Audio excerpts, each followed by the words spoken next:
Chapter 354, Devilish Cult 7. Translator, Translating Novice. Editors, Z0 Rel, Blue Mango Ade. Join the Discord for chapter updates and important news. Kugagugugug. Under the dark sky of the Nether Ghost Realm. At the northern end of the stable realm, bordering the Chaos Realm. In that vicinity, a colossal cloud of dust rises. Chief Law Protector, another Grand Cultivator-level Ghost King, has arrived. Yeah, I see. John Myung-hoon, standing at the edge of the Twilight Domain with his arms crossed, receives reports from the ghostly creatures, gazing at the distant dust cloud rising. They're releasing an incredible killing intent. He speaks calmly, sitting down and caressing the hand of Jin Sohei.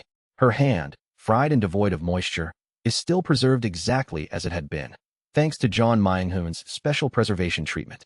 Watching the nonchalant John Myung-hoon, Oh Hyun-suk and Kim Yun approach from behind. By the way, Myung-hoon, is this okay? Including the Grand Cultivator-level Ghost King who just arrived, there are now 30 integration stage Ghost Cultivators. It's true. 6 months have passed since they established themselves in the area where the true person's devotee resided. During the time Seo Eun-hyun was in seclusion, forces from all over the Nether Ghost have gathered. It looks as if the entire Nether Ghost realm is amassing forces to wage a full-scale war against the Wuji religious order. There's no need to worry from now on. It seems the 4 great factions of the Nether Ghost realm are preparing for a full-scale war, and in a few months, there might be hundreds of integration stage cultivators gathered. Seeing him laugh heartily, Oh Hyun-suk's worried expression deepens. How about calling that Yunwei person back now? Are you sure this is all right? Well, our ancestor is knowledgeable in many areas, but sometimes she can be quite careless. Sometimes it's better to trust Seo Eun-hyun over the ancestor. What if he makes a wrong decision? Even if it seems like a mistake, it's better to trust him. He clenches Jin Sohei's hand tightly as he mutters. If I had only trusted my colleague's words back then, perhaps Sohei might not have died. Seeing this, Oh Hyun-suk looks a bit sympathetic. All right, I will trust him too. At that moment, flash, boom, from the camp of the 4 major factions alliance, a spear of light shoots towards the Twilight Domain. The spear of light, imbued with the energy of vanquishing evil and upholding righteousness, burns through the ghostly energy of the Nether Ghost realm as it flies towards them. Oh Hyun-suk takes a step forward upon seeing this. They're finally starting to pick a fight. A purple aura begins to rise from his entire body when suddenly, Kim Yun steps past Oh Hyun-suk and moves forward. Wawoom. With her pink robe fluttering, she takes her stance. John Myung-hoon looks at Kim Yun with a slightly startled expression and asks cautiously, "Hey Kim Yun, you okay?" But Kim Yun does not answer. Instead, she chews her lips anxiously and mutters with unstable eyes. "No, I can't forgive this. Seo Eun-hyun is mine. I can't forgive anyone who tries to harm Seo Eun-hyun." Turak. She stomps her foot and soars into the sky, raising her left hand towards the spear of light. Quam. The spear of light, imbued with the energy of vanquishing evil and upholding righteousness, bounces into the sky and spins around. Kim Yun shifts her stance in midair, pulling back her right hand imbued with overwhelming strength. As the spear falls downwards, it reaches Kim Yun's eye level. She then precisely swings her pulled back right hand towards the hilt of the spear. Quam. A pinkish wave ripples through the air, and the spear of light is shot back towards its origin. Kugwagwagwang. The light of vanquishing evil and upholding righteousness explodes from the direction of the Nether Ghost Realm Alliance's camp, spreading an atmosphere of chaos. Tak. After demonstrating this series of martial prowess, Kim Yun lands back on the ground, biting her lips as she glares towards the enemy camp. But no further attacks follow. John Myung-hoon looks at Kim Yun with uneasy eyes. The cycle of her madness is shortening. There had been previous instances of Kim Yun's madness flaring up. However, it always seemed to subside when Seo Eun-hyun was nearby, so it had never been a major problem. But now that Seo Eun-hyun is in seclusion, Kim Yun's condition has rapidly deteriorated. John Myung-hoon observes Kim Yun. Having nearly gone mad himself after losing Jin Sohei, he understands. Kim Yun is in a very dangerous state, but he can't understand why. Just why is her madness acting up? There were no issues on Earth. It wasn't as if she lost a lover like he did, nor had she absorbed numerous ghosts like Kang Min-hee, nor is she undergoing intense training like Seo Eun-hyun or Oh Hyun-suk. Though the time when she was captured by the Mad Lord was tough, she had said it wasn't that difficult thanks to Seo Eun-hyun's remote support and comfort. It's strange. To him, Kim Yun's madness appears very out of place. It's as if someone implanted the madness. But John Myung-hoon doesn't delve too deeply. If there was a problem, Seo Eun-hyun would have taken action. The fact that Seo Eun-hyun went into seclusion while leaving Kim Yun unattended indicated that he believed she could overcome it on her own. Since Seo Eun-hyun trusts Kim Yun, I should trust her too. John Myung-hoon caresses Jin Sohei's hand and closes his eyes. Right, Sohei? He trusts his colleagues. Even if they seem unstable on the surface, trusting them means leaving the results to them. He trusts Seo Eun-hyun, Kim Yun, and Oh Hyun-suk. He trusts the Guardian Ghost Kings and also the Wuji religious order.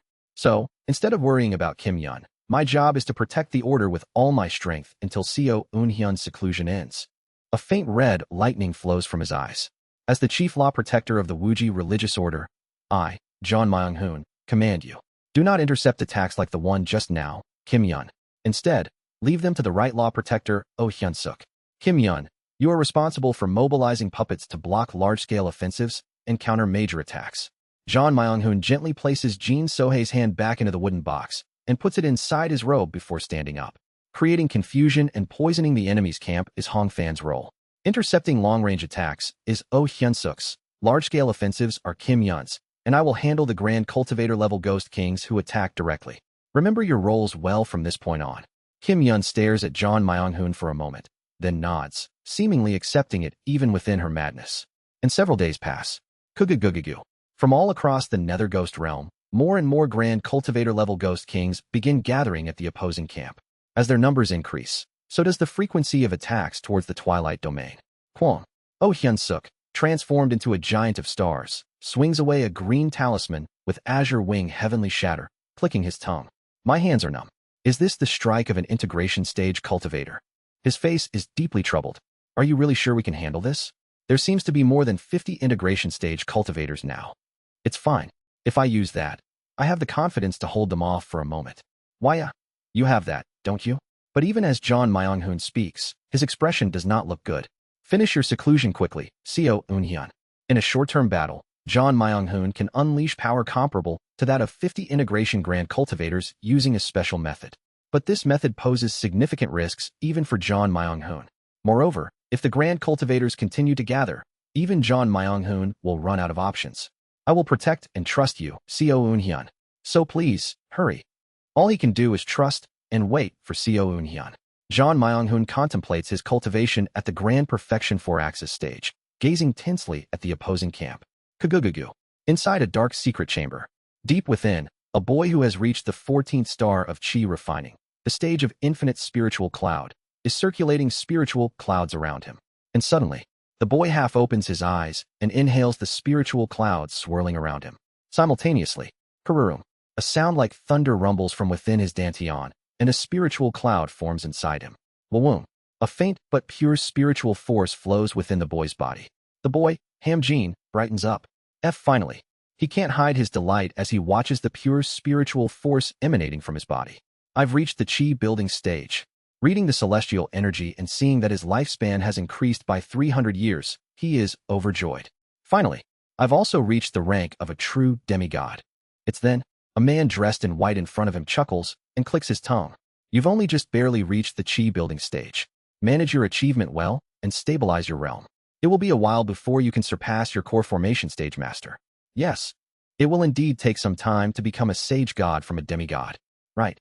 Well, the core formation stage is not an easy realm. Anyway, your work should speed up now. Yes, I can feel that the Silica Earth Great Wall Secrets has become even more active. Hamjin operates the formula of the Silica Earth Great Wall Secrets he has learned from the Great Being around a year ago. Ying.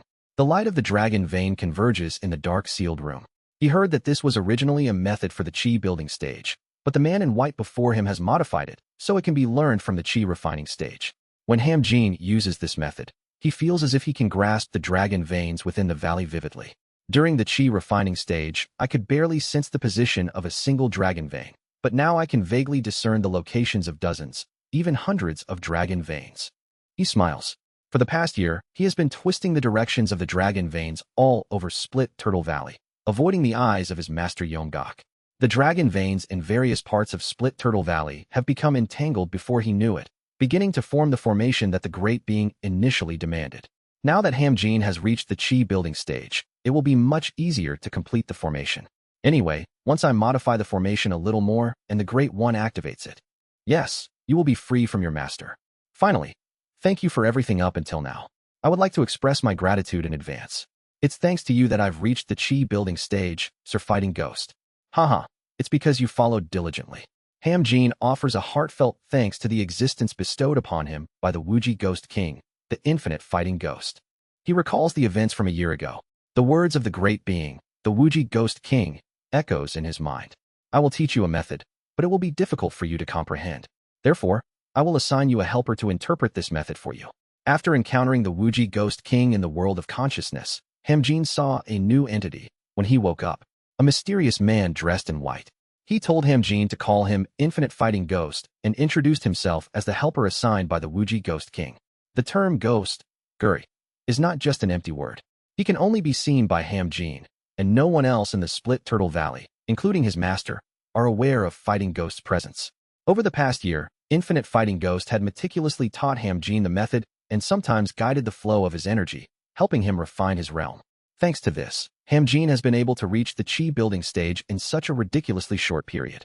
But, Sir Fighting Ghost, why didn't the Wuji Ghost King personally teach me the method and instead send you? Hamjin asks as he opens the door to the dark chamber. Fighting Ghost smiles. Didn't I tell you before?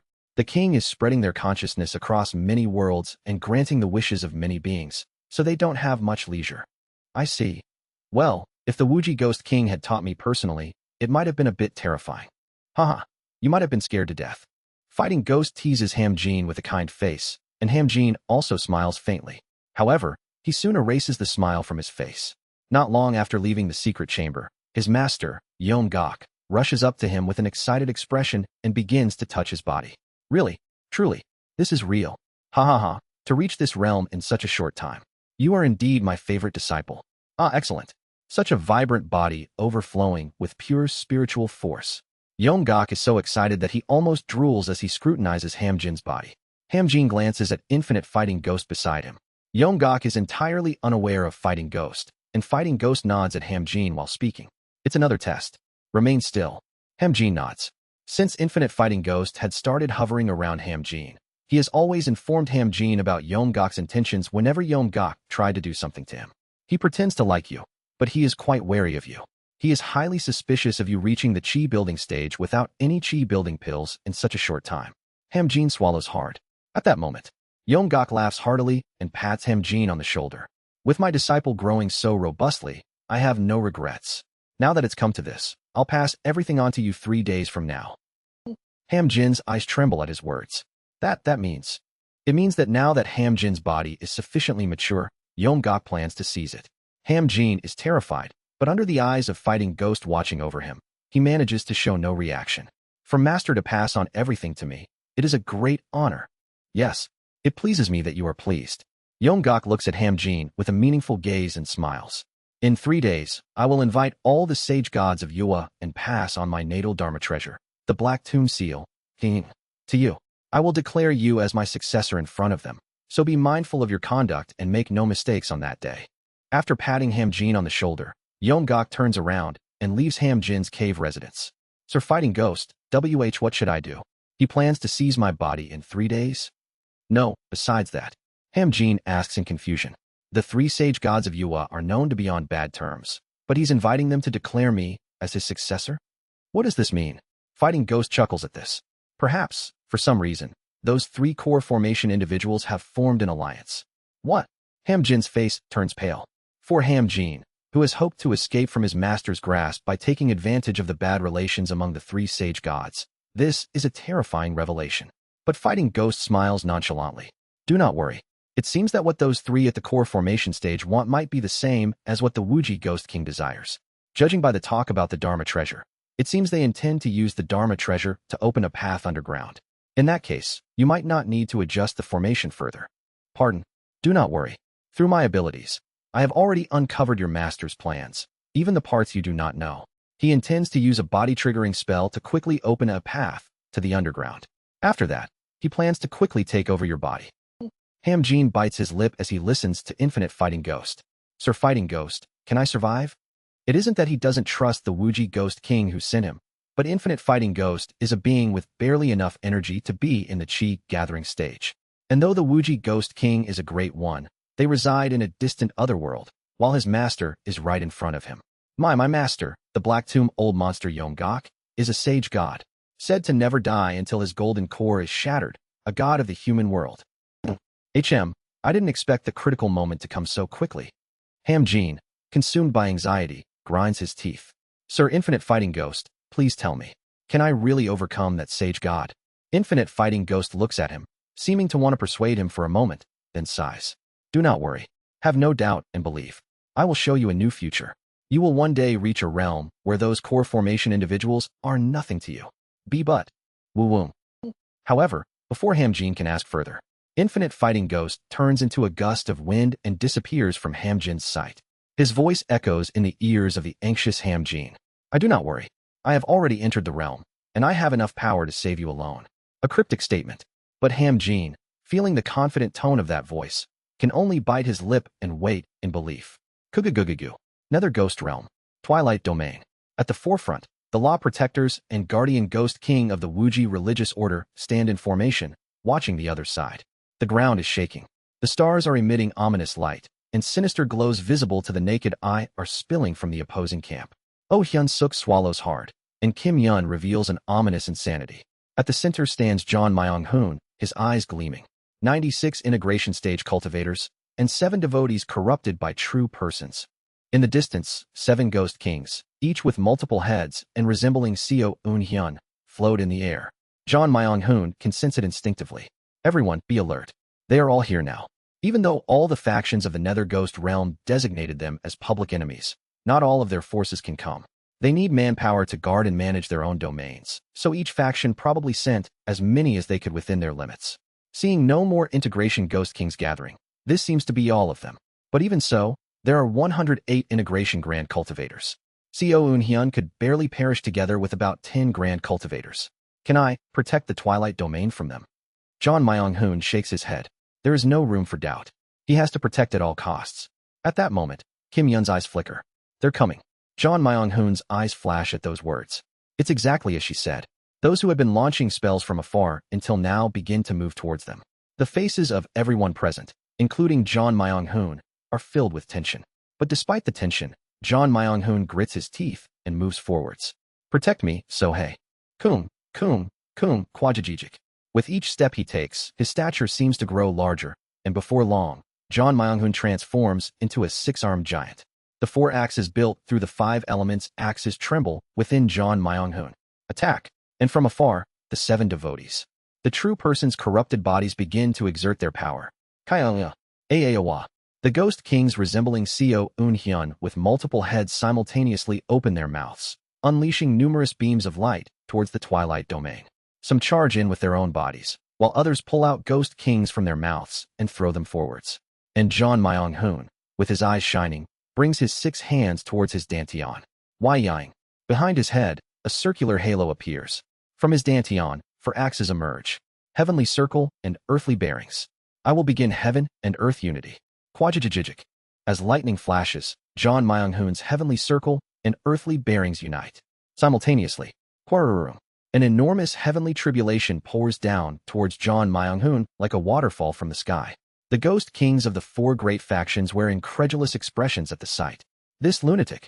I've heard he handles lightning divine powers, but he's advancing right before a fight? Is he insane?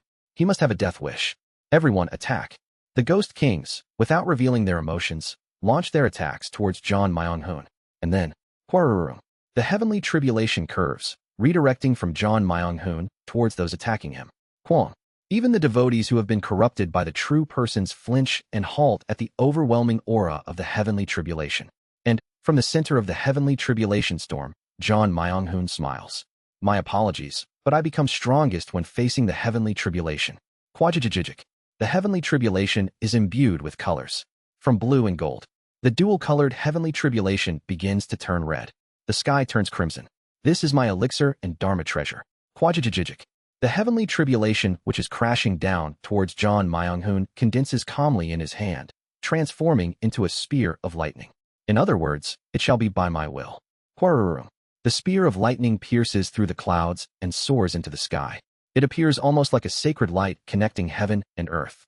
As it ascends, continuing until it seems it will reach the stars, John Myung-hoon grips the elongated spear of lightning and grins. Come at me. You shall never set foot in the Twilight Domain. Kwajajajijik. John Myung-hoon swings the spear of lightning. The heavenly tribulation spear, boasting a colossal length, is swung towards the ghost kings. In the darkness, I open my eyes to the voices of countless beings. What is the true name of the four-axis stage? It's so simple. If it's called Heavenly Circle and Earthly Bearings, why is the stage after Heavenly Being called four-axis? Shouldn't the stage following Heavenly Being include the name Earth, D? Earth Axis, D-Jo. Yes, the first stage of the middle boundary should be called Earth Axis, not four-axis. The Earth Axis stage. Then, shall I properly enter the Earth Axis stage? Finally, I have gathered the lifespan of 10,000 years. All that remains is to obtain the true longevity axis. I begin preparations for the longevity axis ritual, while John Myung-hoon enters heaven and earth unity. The conclusion of all the events in the Nether Ghost realm is now imminent. Chapter 355, Earth Axis, D-Jo. Join the Discord for chapter updates and important news. Chapter 355, Earth Axis, D-Jo. A lifespan of 10,000 years has been gathered. During the past years, I scattered sacrificial rituals across the lower realms to gather this longevity axis. Through these sacrificial rituals, I accumulated 7,000 years of lifespan, and I took an additional 3,000 years from my own lifespan to reach a total of 10,000 years. Now, the only thing left is to completely compress this longevity axis and make it mine, and to perform the ritual to announce to the Nether Ghost realm that I have obtained the longevity axis. Wawoom. I form an altar in the darkness and gaze upon the pillar of light that forms before my eyes. A pillar created by the gathered lifespan of 10,000 years. Once this pillar undergoes just one more refinement, the longevity axis will be complete. But why? Why do I feel uneasy as I look at this pillar? Why? It's not like I am taking more lifespan from the living beings of the lower realms. Neither am I lacking in the strength to save my colleagues. Nor is it time to hesitate. Even at this moment, my comrades are defending the Twilight Domain with all their might. So why am I hesitating here? Have I not put in enough effort? That isn't it either. I always took the minimum compensation and provided the maximum benefit while receiving lifespans. And even when I took the remaining 3,000 years from my own lifespan, I had to endure hellish pain. Tearing my own lifespan apart was excruciating and a form of extreme suffering. Then why? Why am I hesitating at the last moment? I take a deep breath. Then, without further hesitation, I begin the ritual to compress the longevity axis. Now, all that remains is to announce to the Nether Ghost realm that I have completed the longevity axis. There is no more time to waste. Horroruk. At the 12 directions surrounding the longevity axis, ghost fire blazes blue. The Earth Axis ritual begins now. Woo-woo. I raise my hand to take the first step towards truly rising to the Earth Axis stage. Earth Axis. Why must the first stage of the middle boundary be the Earth Axis stage rather than the four-axis stage?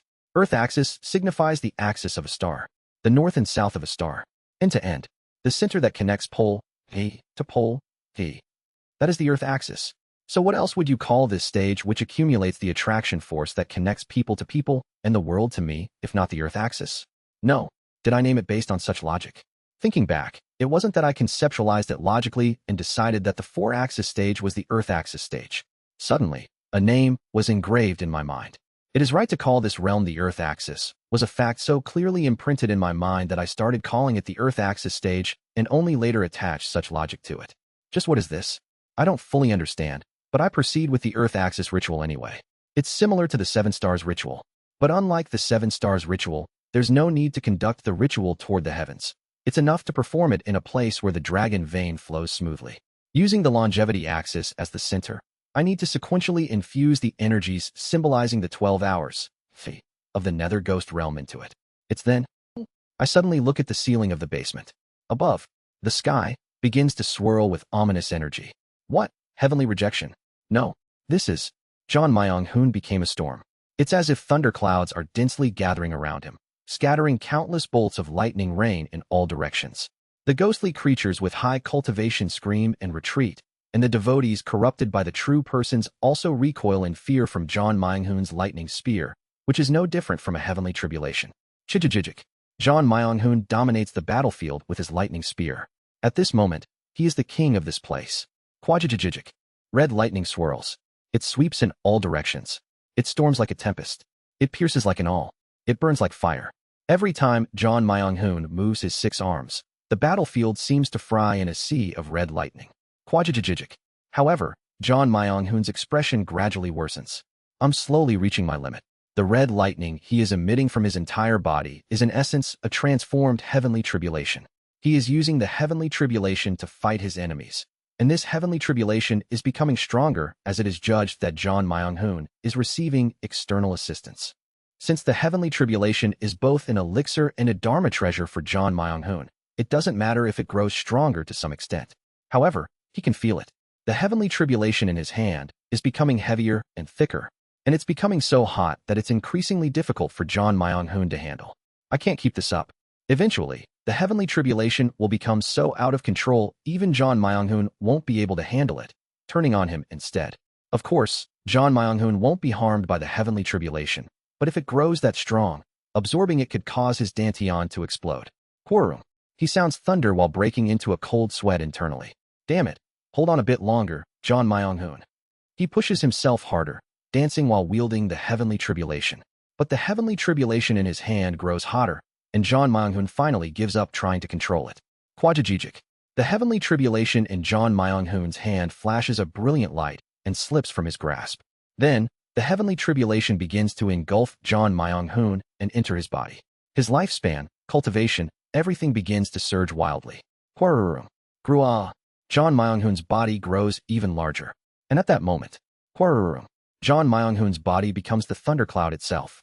As the giant figure made entirely of thunderclouds roar, the entire vicinity rumbles with a deafening crackle. Quarurum.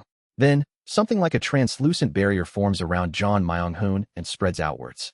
The barrier expanded rapidly, eventually covering the entire Twilight domain. The Ghost Kings of the four major factions see this and laugh dryly. How insane. How is this possible? Reaching the integration stage in the middle of battle, John Myung-hoon finally completes the process of heaven and earth unity and enters the integration stage. Come at me, all of you. As I've reached the stage, I will devour you all. Kagugugu. John Myung-hoon's voice echoes from within his domain, spreading in all directions. Tension rises in the eyes of those watching him. He already possessed formidable strength at the 4-axis stage. How strong will he be now that he's reached integration? As expected of the chief law protector of the Devilish cult. But contrary to their concerns, John Myung-hoon is filled with tension. I've reached the integration stage, but my power is far weaker than when I faced the heavenly tribulation. His strongest moment is when he faces the breakthrough heavenly tribulation. Rather, the moment he succeeds in breakthroughs in cultivation is far weaker than when he is in the process of breaking through. Will bluffing work? Then it happens. The 96 Ghost Kings who have been attacking John Myung-hoon in the Twilight domain retreat. A look of hope crosses John Myung-hoon's eyes. Did it work? And then, an urgent voice comes from Seo Eun-hyun, who is supposed to be in closed-door cultivation. John Myung-hoon, be careful. They're planning something crazy. What? Then, thud, thud, thud, thud, thud, thud, thud. The 7 devotees who have been attacking with the integration stage Ghost Kings advance even further towards the Twilight domain as the Ghost Kings retreat. Sending the corrupted bodies forward means they're planning to draw on the true person's power? This is madness. Kagugugu. The 7 devotees each shake their many heads and stretch their hands and limbs toward the sky. Then, light descends from the sky, as if connecting the devotees with the true persons. I have to block. Kurung, Kururum. But before John Myung-hoon can act, thunderclouds once again gather in the sky, blocking the sight of the true persons. The devotees trying to draw power from the true persons are disconnected from them. John Myung-hoon sees this and smiles with relief. You're late. You snail-like bastard. Sorry about that. Kugugugugu. A ghost king with 19 heads flies to the side of the giant thundercloud figure. The thundercloud figure forms a hand seal and points to the sky. As Seo Eun-hyun finishes building the longevity axis, the thunderclouds that have been writhing as if ready to drop heavenly tribulation at any moment are unable to do so. I've delayed the heavenly tribulation a bit with my power. It should give us some breathing room. Anyway, Seo Eun-hyun, is it done? It's done. Now, we just need to open the side path. John Myung-hoon sighs lightly. Currently, Seo Eun-hyun has built 2 of the 5 blessings axes. And according to Yunwei, 3 of the 5 blessings axes are needed to open the shortcut. Of course, with the 2 axes Seo Eun-hyun has built, if John Myung-hoon, who has reached the integration stage, combines his power, it could count as having 3 axes, and they could open the side path. But the problem is that if John Myung-hoon focuses on opening the side path with Seo Eun-hyun, there will inevitably be a gap in their defenses. Without you or me, can they hold on without us? At John Myung-hoon's question, Seo Eun-hyun looks back. The followers of the Twilight domain who have followed him have come out, looking up at Seo Eun-hyun, who has completed his closed-door cultivation. Including John Myung-hoon, the other colleagues, the guardian ghost kings, and Yu Hai who had come as a guest. All his connections are looking at him. Co Eunhyun smiles. Don't worry. Woom. Attraction force begins to emanate from within him. John Myung-hoon is startled by the sight. You. Didn't you say you had only 2 axes? Did you deceive me? I didn't deceive you. I clearly explained last time that if you lowered your realm and converted through the vast cold heavenly circle formula, it would count as accumulating an additional axis. You just didn't listen, did you? Co Eunhyun clicks his tongue and chuckles, while John Myung-hoon becomes even more exasperated. Damn it. If you had something that good, you should have forced me to learn it. Who was the one holding Sohei's hand saying, I must reach the next stage quickly, and not listening? Anyway, I can open the side path on my own. With a look that seems to say trust me from his 38 eyes, Co Eunhyun nods at John Myung-hoon. So, I'll leave the protection of the order to you, John Myung-hoon. Got it, cult leader. Co Eunhyun flies towards the direction of the Wuji religious order and begins forming hand seals. Now then, let's open the side path. And then, kugugugugu. The dark clouds in the sky, temporarily sealed by John Myung-hoon and holding the heavenly tribulation. That symbol of heavenly tribulation begins to disperse. What? The next moment, Jing, a colossal will begins to descend upon the earth. Now in the names of the true persons, we decree that all heavenly punishments occurring in the nether ghost realm at this moment be postponed by 1 year. Clouds descending heavenly tribulations disperse. Jing, the will of the true persons resonate throughout the battlefield. The dark clouds created by Co Eunhyun upon his breakthrough dissipate effortlessly, and the will of the true persons descend upon the earth once again. Kugugugugu. Starlight falls from the heavens onto the 7 devotees. Kwa ga, gwa. The devotees all scream in agony. Among those anxiously watching the battlefield behind Co Eunhyun, Yu Hai's eyes waver momentarily as she looks at them. Wait. Cha Joji Wim. She cries out, seeing one devotee in pain, receiving the light of the true persons. Cha Joji Wim. Why are you there? Cha Joji Wim. However, the devotee, transformed from Cha Jwi, seems unable to hear her words. He merely mutters as he accepts the light from the heavens. I will save, definitely save. The 96 integration stage ghost kings behind the 7 devotees, each in groups of 12, begin forming hand seals. Woom. The integration stage ghost kings deploy their domain. Their domains, no different from dimensional barriers, buzz and rise as pillars towards the sky. These pillars meet the edge of the light, falling on the 7 devotees. Towards the sky, the ghost kings project their attraction force. Finally, a crack appears in the sky. Zuzuzuzuzuk. On the surface, it seems like nothing significant has changed. The dark sky of the nether ghost realm still holds stars, and the stars continue to gaze down upon the earth.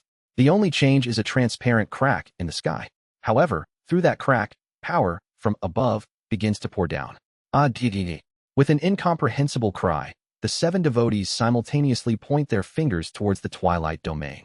The next moment, kugugugugu, an irresistible weight descends upon the entire twilight domain. Quajajijik. The domain unfolded by the 6 extremes ghost king, John Myung-hoon, is utterly shattered. Although John Myung-hoon does not die, he is left prostrated on the ground, unable to even make breathing sounds. Co Eunhyun, who was trying to open a side path above the Wuji religious order, is also slammed to the ground. While Co Eunhyun doesn't end up prostrated like John Myung-hoon, he too is pinned to the ground, unable to do anything. Moreover, the attraction force is even growing stronger. Clatter, clatter, clatter, clatter, clatter. The cursed dolls, the physical bodies of the twilight domain's ghostly creatures, begin to emit white steam as they start to break apart. The true persons are trying to annihilate the Wuji religious order. This is insane. The pressure is enormous. At this rate, not only the Wuji religious order, but the entire twilight domain will be crushed into dust. Kuguguguk.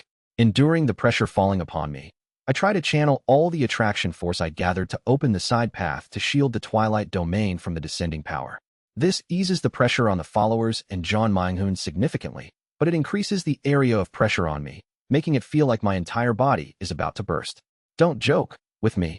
Without the energy to even use mental speech, I shout out loud with my voice. The pressure that seems to intend to crush me here without giving me a chance to open the side path. Previously, there seemed to be 2 options, drive me out or annihilate me. But in reality, it's clear their primary intent is to annihilate me. Grg charge hhhh. However frustrating it is, I have no power to stop this. I can sense it. This colossal, cosmic power is being exerted by the true persons while in a wounded state. And it isn't even their direct power, but merely an indirect force channeled through the devotees. They seem to fear seeing the inverted cone from me again if they use their power directly. However, even with that faint, indirect power, we are on the verge of dying. In frustration, I shout toward the heavens. True persons above, what wrong have we done? But no answer comes. Yet somehow, I feel like I understand. Insects. To them, we are no different from insects. They probably didn't feel the need to explain anything to insects. Yes, the reason for their actions is clear. It isn't because they find me disgusting or are angry about me showing them the inverted cone. They simply feel that the being they mistakenly perceive to be behind me is disrespecting and opposing them, and thus, they are venting anger out on what they consider as that existence's pawn, me. Ridiculous. Such an entity does not even exist. How many times have I been mocked and ridiculed in this manner? It's infuriating and unfair, but there's nothing I can do. Merely, I can only be gradually crushed by the force of the true persons. This time as well. Am I going to die at the hands of colossal beings? I can tell. Being crushed to death by the will of the true persons is the conclusion of this cycle. There is no other outcome. I see this is our end. I close my eyes and accept death. If I am to die like this, I begin to deconstruct the longevity axis I have just successfully built. Let me return it. TSD. Over the years, as the Wuji Ghost King, I have lent power to the beings of the lower realms and received lifespan in return. Through those lifespans, I can sense the attraction force that connects me to them. I will return them. Through the attraction force, I tear apart my axis and return them. From the void spirit pond, countless rays of light pour out. The lifespans used in my longevity axis are returning to their original owners. Since I'm going to die anyway, I decide to do what little I can. What isn't mine in the first place should be returned. TSD. And at that very moment, I hear a sound as if someone is whispering in my ear. Oh, isn't it a waste? Regardless of everything, it was a fair trade. In the end, you expended time and effort and gained nothing. Isn't that meaningless? Is it my heart demon? Or perhaps my lingering desire? It doesn't matter. The answer is already determined. There was nothing from the start. After all, life is just a series of failures and emptiness. It's merely adding a tiny speck of meaninglessness to the mountain of countless failures and futility. If I came with nothing, I should leave with nothing. I decide to feed the last of my strength to the extinguishing divine, tribulating heavens technique. But at that moment, how remarkable, I feel the voice I thought was my heart demon or lingering desire laughing. Chills. What's this? The next moment, I scream in pain from the sudden excruciating agony coming from my chest. Wawaza. It hurts. It hurts so much. Quajijijijil. Someone is tearing my lifespan apart. As I rose to the 4-axis stage, I received a lifespan of 10,000 years from the heavens. Of that, I used 3,000 years to construct my longevity axis, leaving me with about 10,000 years of lifespan, including what I had gained during the minor boundary. But someone is tearing apart my remaining lifespan. In an instant, 7,000 years of my lifespan are torn away. Although I have experienced the pain of tearing flesh many times, this pain of brutally tearing away lifespan is an unbearable agony I could never get used to. I can't stay conscious against the overwhelming pain surging from the depths of my soul. But then, someone applies the lifespan they tore from me to the longevity axis left with 3,000 years. Whoom. The longevity axis, which was left with only 30% due to returning lifespan to those connected to me in the lower realms, is once again completed to 100%. At that moment, I feel as if I understand something. Immortal cultivation is about taking. Take from the devilish path, take from the righteous path, take from the demons, and take from your enemies to elevate yourself. That is immortal cultivation. Take away anything that stands in the way of your will, no matter who or what it is. Even if it's an evil ghost, an enemy, or even a comrade. Even if it's a betrothed with whom a 1,000-year union has been promised, taking it to complete yourself is the true meaning of immortal cultivation. Why did I hesitate before building the longevity axis? Why did I dislike the process of building it?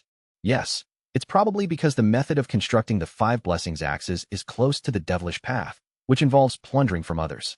But now, with my pure lifespan alone, constructing the axis, I understand why a stumbling block remains in my heart. I look at the illusion of Yunwei before me. No, it's the illusion of the golden divine heavenly thunder sect that had taught Yunwei. In other words, the illusion of Yang Sujin. How can I elevate myself by taking from others? I can only elevate myself through my own means. Immortal cultivation is comprehension, Chu. It is only by reflecting on oneself, realizing oneself, and overcoming oneself that one is completed. That is immortal cultivation. How can something taken from others become mine? And then, the voice laughs. Ah yes, it's exactly that. Even as my entire body is being crushed by the true persons, I bow my head to the voice with a deep sense of gratitude. I don't know who you are, but thank you for the profound enlightenment. Do you not know me? What? What does that mean? I make a puzzled expression to the feeling that the voice somehow knows me. Did you not call upon me? Many times. What does that? But hearing the words of the voice, the next moment, my mind goes blank. Immortal cultivation is comprehension. Woo. The words I have just uttered. I thought it was simply my thoughts organized, but I am mistaken. This is the formula already within me. I like tiny grains of salt gathering to form the sea. It's the same as when I learned the name of the Earth axis stage earlier. I see. It isn't something I realized through enlightenment. I have already known this through this formula. I build mountains through comprehension. As if mesmerized, I reach out towards the illusion of the inverted cone before me. Building a mountain of salt is perhaps the fastest way to reach the heavens.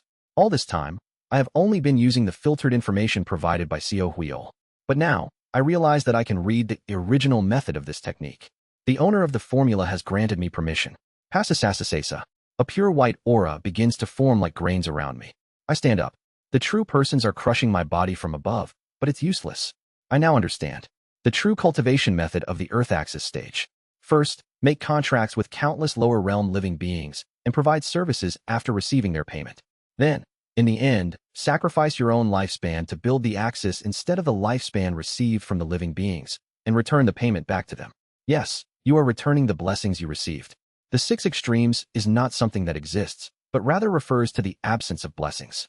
Within this emptiness of vanished blessings, feeling the 6 extremes and comprehending both the 5 blessings and 6 extremes is the essence of the Earth axis stage. Pasasasasa. I laugh as I watch the white, grain-like aura swirling around me. Previously, using this technique would cause my arms or the extremities of my body to turn to salt uncontrollably. But not anymore. Now, I can control it perfectly. I think I understand. Just what was Han 1 thinking, using this method in reverse. The name of this method is not the Great Mountain Splitting Emperor technique. It's not some reverse heaven method that tears a single type of energy into 7 pieces. It's actually the exact opposite, combining 7 types of energy into 1. Why yang? The energy of yin-yang and 5 elements combine into 1 between my hands. An inverted cone, no. A divine power that forms a mountain. That is the true effect of this strange technique mistakenly called the Great Mountain Splitting Emperor technique. Chua. I gather the energy in my hands and shoot it towards the sky, causing it to explode. What emerges is a colossal, inverted cone-shaped mountain that fills the sky, incomparable to the vague display shown before with the Great Mountain Splitting Emperor technique. The brilliant white light sweeps across heaven and earth. The bodies of the devotees caught in that light start to melt into salt, and from within that salt, the true forms of the devotees begin to emerge. The power of the true persons that possessed the devotees is being withdrawn. Furthermore, this divine power's effect is not yet finished. Kuga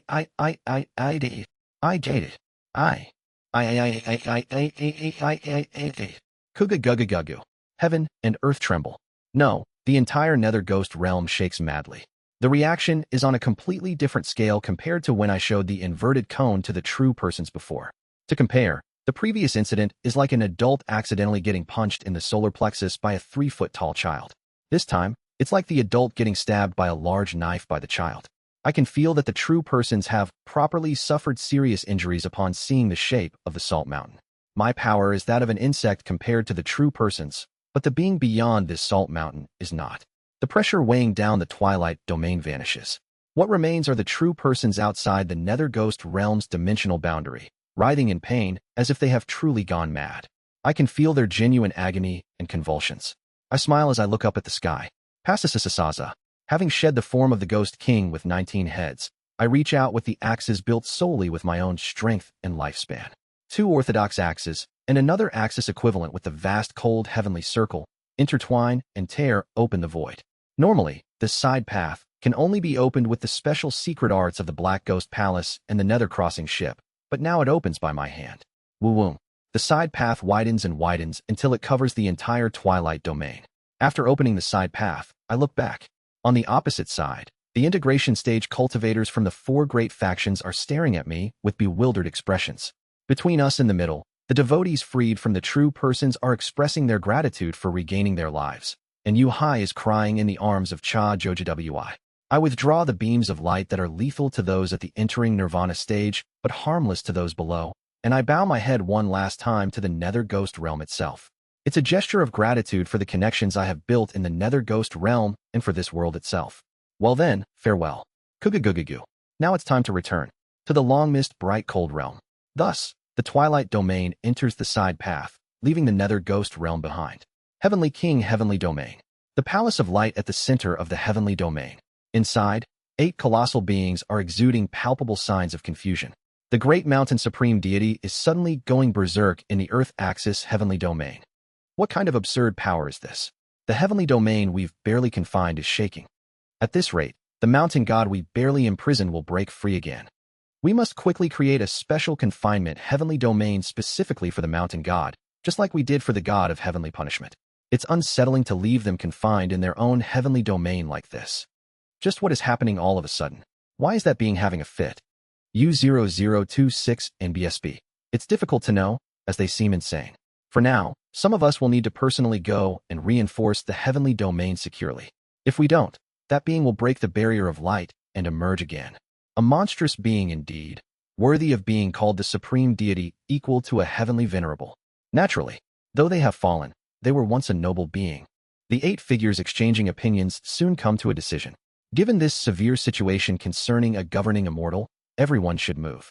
Glory to the Radiance Supreme Deity. SSSS. The figures disappear suddenly to somewhere. In the hall, only the Seed of Light is left floating alone. Ancient Force Realm. The main base of the Buqiang fleet.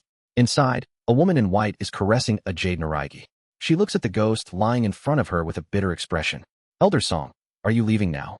The ghost laughs heartily. It seems it's finally time for this old man to go. It has been truly enjoyable. Elder, surely there must be another way. What other way? I've lived long enough.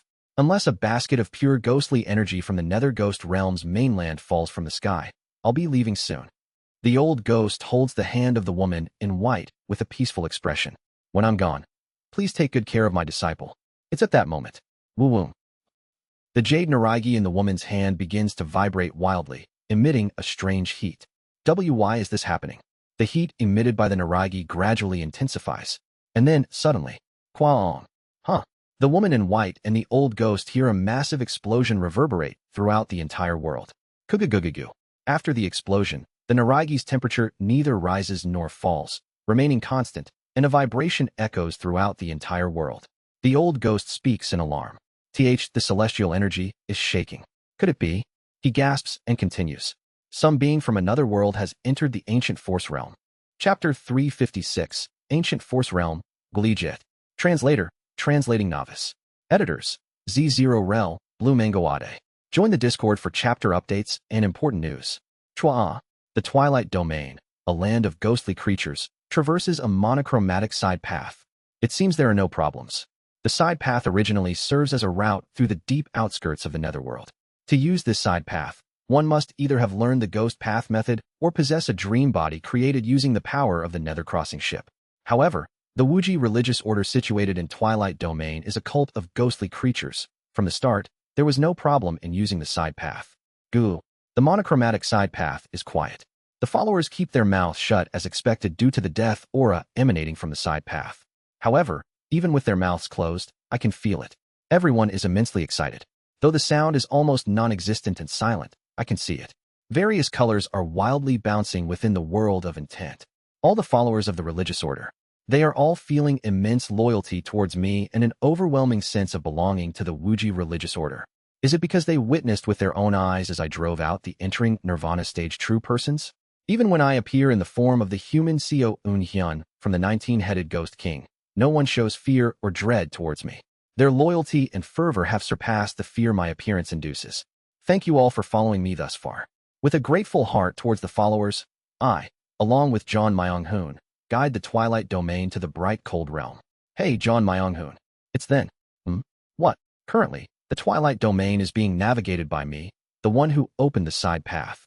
And it's John Myung-hoon, possessing the attraction force of the integration stage, who is controlling it. While I maintain the side path, John Myung-hoon pinpoints the coordinates of the bright cold realm and pulls the Twilight Domain using his attraction force. However, I feel something strange. Are you driving properly? Of course, we're heading straight to the bright cold realm. I've locked the old site of the Golden Divine Heavenly Thunder Sect as our coordinates, so that's where we'll emerge. What do you take me for? An inconsiderate bastard who hands over the driving to someone who stayed up all night because he couldn't drive? Haha, did you say this is the side path? The scenery is quite nice. Clicking my tongue, I grab his shoulder. No, I'm seriously asking. Are you really pulling us to the bright cold realm? Something feels off. What feels off? I frown at the strange discomfort. Indeed, John Myung-hoon is pulling us towards the coordinates of the old site of the Golden Divine Heavenly Thunder Sect that he remembers. Given that it's an unforgettable coordinate for him, there's no worry about it being wrong. But strangely, even though we are heading towards the correct coordinates, it feels like we are heading down the wrong path. Why? The direction is right, but it feels like we're taking another route. I repeatedly confirm John Myung-hoon's attraction force to ensure we are on the right track. John Myung-hoon's attraction force is definitely connected to the old site of the Golden Divine Heavenly Thunder Sect in the bright cold realm. This is strange. We're going the right way, yet it's wrong. It's a truly odd feeling, but it's the reality I feel. It's then. Woo-woo. I suddenly feel the colorless glass sword heating up within me. What's this? The colorless glass sword is resonating. Stop crying, colorless glass sword. I try to quell the vibrating colorless glass sword by taking it out of my mouth, but the sword remains unyielding. The sword continues to vibrate, emitting a faint light. This light. I'm startled as I look at the light. This light is undoubtedly from the reversed method of the Great Mountain Splitting Emperor technique. The salt light I had just used to drive away the true persons. Did using this method somehow affect the colorless glass sword? It's when I'm looking at the colorless glass sword emitting a grain-like white light. Why yang? I realize that the mist from the canvas of myriad forms and connections embedded in the colorless glass sword is also vibrating. No, just what is this? I'm flustered. Wait, John Myung-hoon, where are you driving? What? I'm driving just fine. Damn it, we're heading down a strange path. What are you talking about? Can't you see I'm heading to where the attraction force is fixed to? No, damn it. John Myung-hoon, as if going crazy, suddenly veers off the straight path and starts heading in a strange direction. I'm terrified, but John Myung-hoon looks at me with confused eyes. How is this straight? We were just there, but where are we heading now? I mean, we can't see front or back in here. I'm just following the attraction force. Damn it. John Myung-hoon's understanding of death is not as deep as mine, so he can't see the side path clearly, but it's vividly clear to me. This guy suddenly turned in a strange direction. It's fine. I'll set the direction, so just follow me. Well, for now, phi dash. Kugagugagoo. Right at that moment. What? Suddenly, the colorless glass sword starts vibrating like crazy. At the same time, the slowly advancing twilight domain begins to be pulled forward as if crazy. Damn it. What's happening? I don't know. Thinking that something terrible will happen if we continue like this, I try to sever the attraction force somehow. John Myung-hoon follows my instructions and envelopes the twilight domain in his own domain. I can feel it. Something is pulling us. See, could it be an entering nirvana true person? It's possible. One of the enraged true persons might have come to the side path to devour us. With a tense face, I draw upon the energy of the Great Mountain Splitting Emperor technique once more. Just then, up ahead, a dimensional barrier appears. If we continue like this, the twilight domain will crash into the dimensional barrier and shatter. Wawoom. I cover the front of the twilight domain with the All-Heaven's sword. Pierce through. In the next moment, Quong. The force of the twilight domain, the sharpness of the All-Heaven's sword, and the speed at which we are being rapidly pulled by the attraction force combines, creating an enormous bomb-like rumble that envelopes the vicinity. The twilight domain is dragged straight into this suspicious dimension. Ancient Force Realm. Sacred Orchid Island, Water Flow Domain. Located in the middle of a vast ocean, Sacred Orchid Island is a thriving place. It's one of the trade cities where exchanges frequently take place with various other islands, and it's also rich in spirit veins, preventing major conflicts. Yukyo, a koi, silk carp, demon beast and resident of Sacred Orchid Island, wakes up inside her territory. The ascending ridge falls, shakes her body once, and then jumps into the waterfall, swimming up against the current to the sky. Kugagugagoo. As soon as she ascends the waterfall, Yukyo transforms into a divine blue dragon. Although she hasn't actually become a member of the dragon race, she uses her unique divine power to transform similarly. Ah, what a pleasant day again. Shall I find a fool to scam joyfully today as well? Though she is still at the early nascent soul stage, Yukyo flies to the harbor of Sacred Orchid Island with an unbothered expression. When she arrives at the harbor, she hears clicking tongues all around. That swindler's starting her activities again. Instead of diligently cultivating to become a real dragon, She's going around using her cheap transformation technique to scam people. Only the victims suffer. TSK, TSK. Despite the murmurs all around her, Yukio doesn't care. In her dragon form, she performs transformation. Her upper body remains a dragon, while her lower body turns human, resulting in a half-transformation. However, this appearance exudes considerable dignity, making it look rather convincing from the outside at U0026 and BSB. While wandering around the harbor, she notices a newly arrived ship and heads towards it with a gleam in her eyes. Several demon beasts are unloading goods from the ship, and others, seemingly from another island, are looking around. Yukio approaches one of the demon beasts who appears confused and is at the heavenly being stage. That demon beast, fully transformed into human form, seems to be nervously biting his lip as if it's his first time on Sacred Orchid Island. Haha. Hello, fellow cultivator. Is this your first time on Sacred Orchid Island? Ah, that's right, fellow cultivator. I came to attend the auction being held on Sacred Orchid Island. Ah, you mean the Sacred Orchid Trading Fair. The Sacred Orchid Trading Fair is in 5 days, but how about exploring Sacred Orchid Island until then? As a local, let me show you around. Oh, there's no need for a noble dragon to go through such trouble. Haha, it's nothing.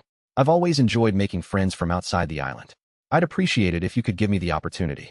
Haha, if the noble dragon insists so much. The demon beast cultivator seems persuaded by Yukio's dignified dragon face and starts following her. Yukio quickly becomes friends with the heavenly being cultivator using her unique charm and eloquence. Is this really true?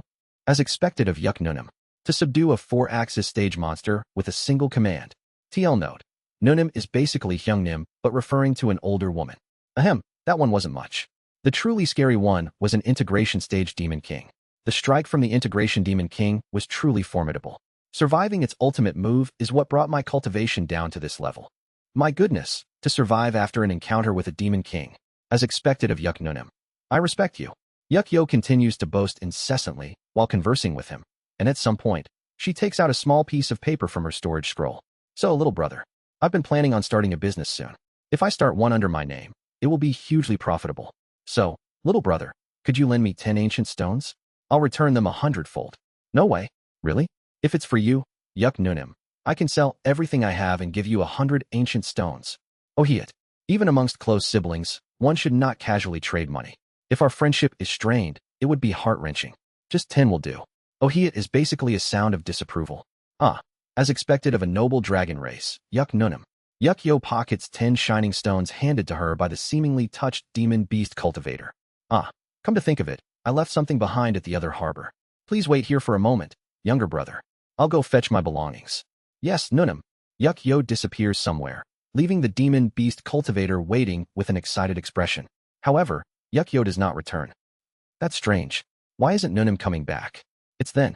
Hey, young man. Are you waiting for a noble-looking dragon race member? Yes, I am. TSK, TSK. You've been scammed. What? That bastard is notorious around here. She transforms into the dragon race to scam newcomers to Sacred Orchid Island. She's very elusive, making her hard to catch. Just think of it as bad luck. And no, what do you mean? Yuk Nunim was originally a grand perfection 4-axis stage cultivator, a quasi-demon king on the verge of reaching the integration stage. Why would she scam someone at the heavenly being stage like me? TSK, TSK. This friend, that scammer isn't even at the 4-axis stage. She's a nascent soul stage demon beast. She can't even perform transformation properly and is just an early nascent soul cultivator. Poor fellow. TSK, TSK. The passerby pats his shoulder and, while pretending to comfort him, slyly steals the storage scroll from the heavenly being stage cultivator's waist and walks away. The demon beast cultivator stands there blankly. It's only much later that he realizes his storage scroll has been stolen, and he roars in rage. Why, Kurung, Kururung. Another harbor on Sacred Orchid Island. Yukio watches from afar as the heavenly being stage cultivator roars in anger, causing a storm, and chuckles. Welcome to the island of thieves, kid. Walking around with such a dumb face, you were bound to get scammed by this elder. So, what should I buy with these ancient stones today? Yukio laughs, staring at the 10 stones in her hand. The transformation technique she learned, the dragon form disguise method, has some side effects, but allows her to transform almost perfectly into any dragon race member she has seen once. She has used this technique multiple times to scam people on Sacred Orchid Island and has succeeded once again today, while she is reveling in her success. Kurung, Kururung. The sky suddenly starts to darken. What's this? Is someone advancing? Yukio looks up at the sky with a puzzled expression. The sky is darkening as storm clouds gather. No, this feels like seeing the heaven and earth spiritual energy fluctuating unstably. Yukio breaks into a cold sweat. The heaven and earth spiritual energy is conveying a strong sense of foreboding. Isn't the yin energy becoming too strong? The balance of yin and yang is breaking, and the previously smooth-flowing heaven and earth spiritual energy is rapidly shifting towards yin. And then, quang. With an enormous explosion, the sky shatters like porcelain. What? She freezes in shock. And in the next moment, Kaya, Kuya, Kiok. Overwhelming ghostly wails echo throughout the entire ocean as countless ghosts start emerging from the crack. Karuru. Thunder rumbles as a monster with 6 arms crawls out of the fissure. The giant god emerges from the crack, howling in a strange language.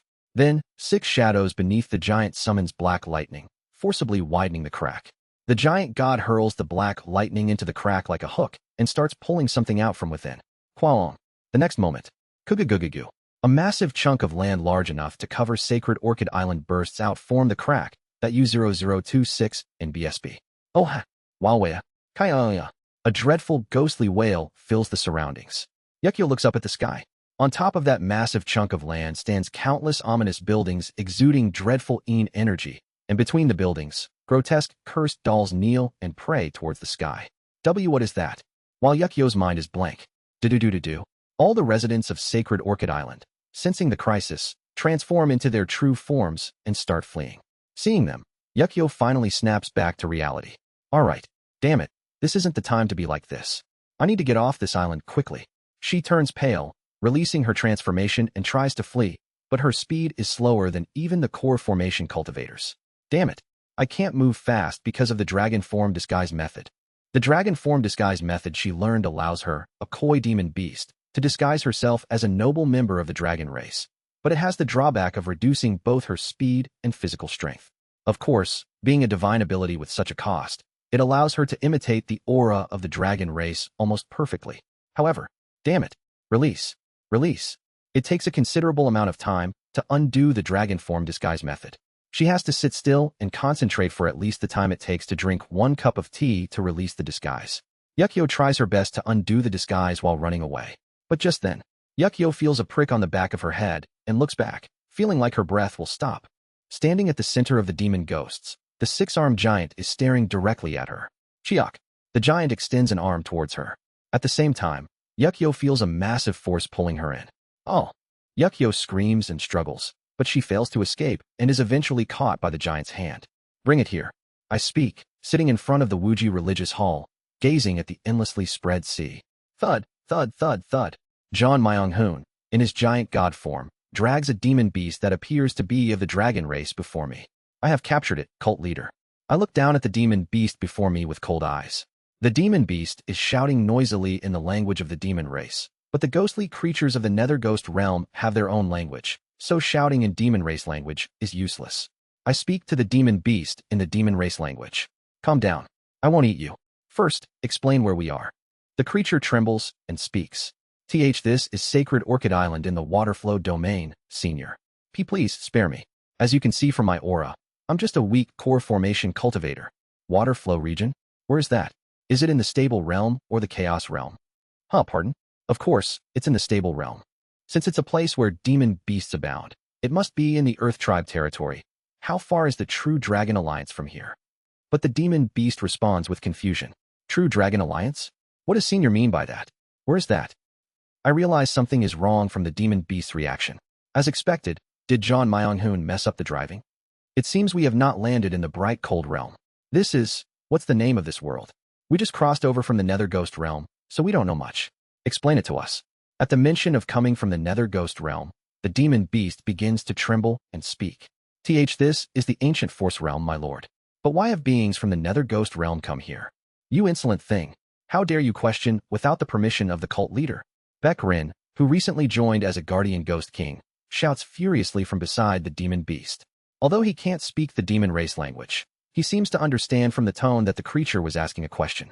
The demon beast, seeing the shouting Baek Rin left only with white bones, looks like it's about to faint and starts gasping for breath.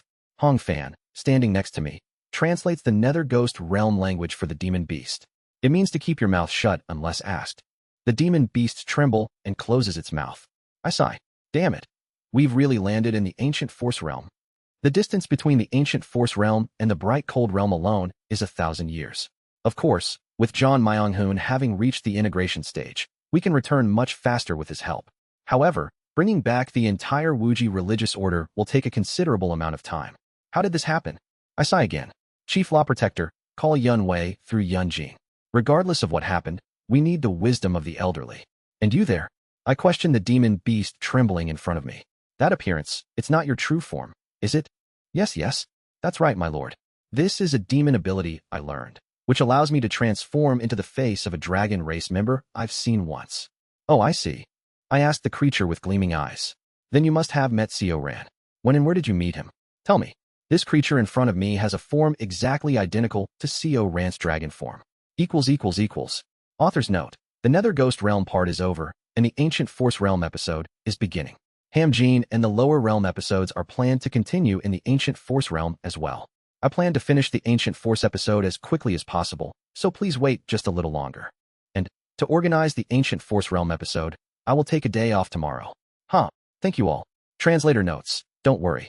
I won't take a day off tomorrow, Chapter 357. Is it not a joy to have friends come from afar? 1.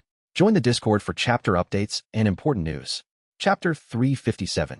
Is it not a joy to have friends come from afar? 1. Pardon? Seo Ran. Who is that? I sigh softly while looking at the demon beast in front of me. It's full of lies. Because it keeps spitting lies, I initially thought it was Seo Huiol.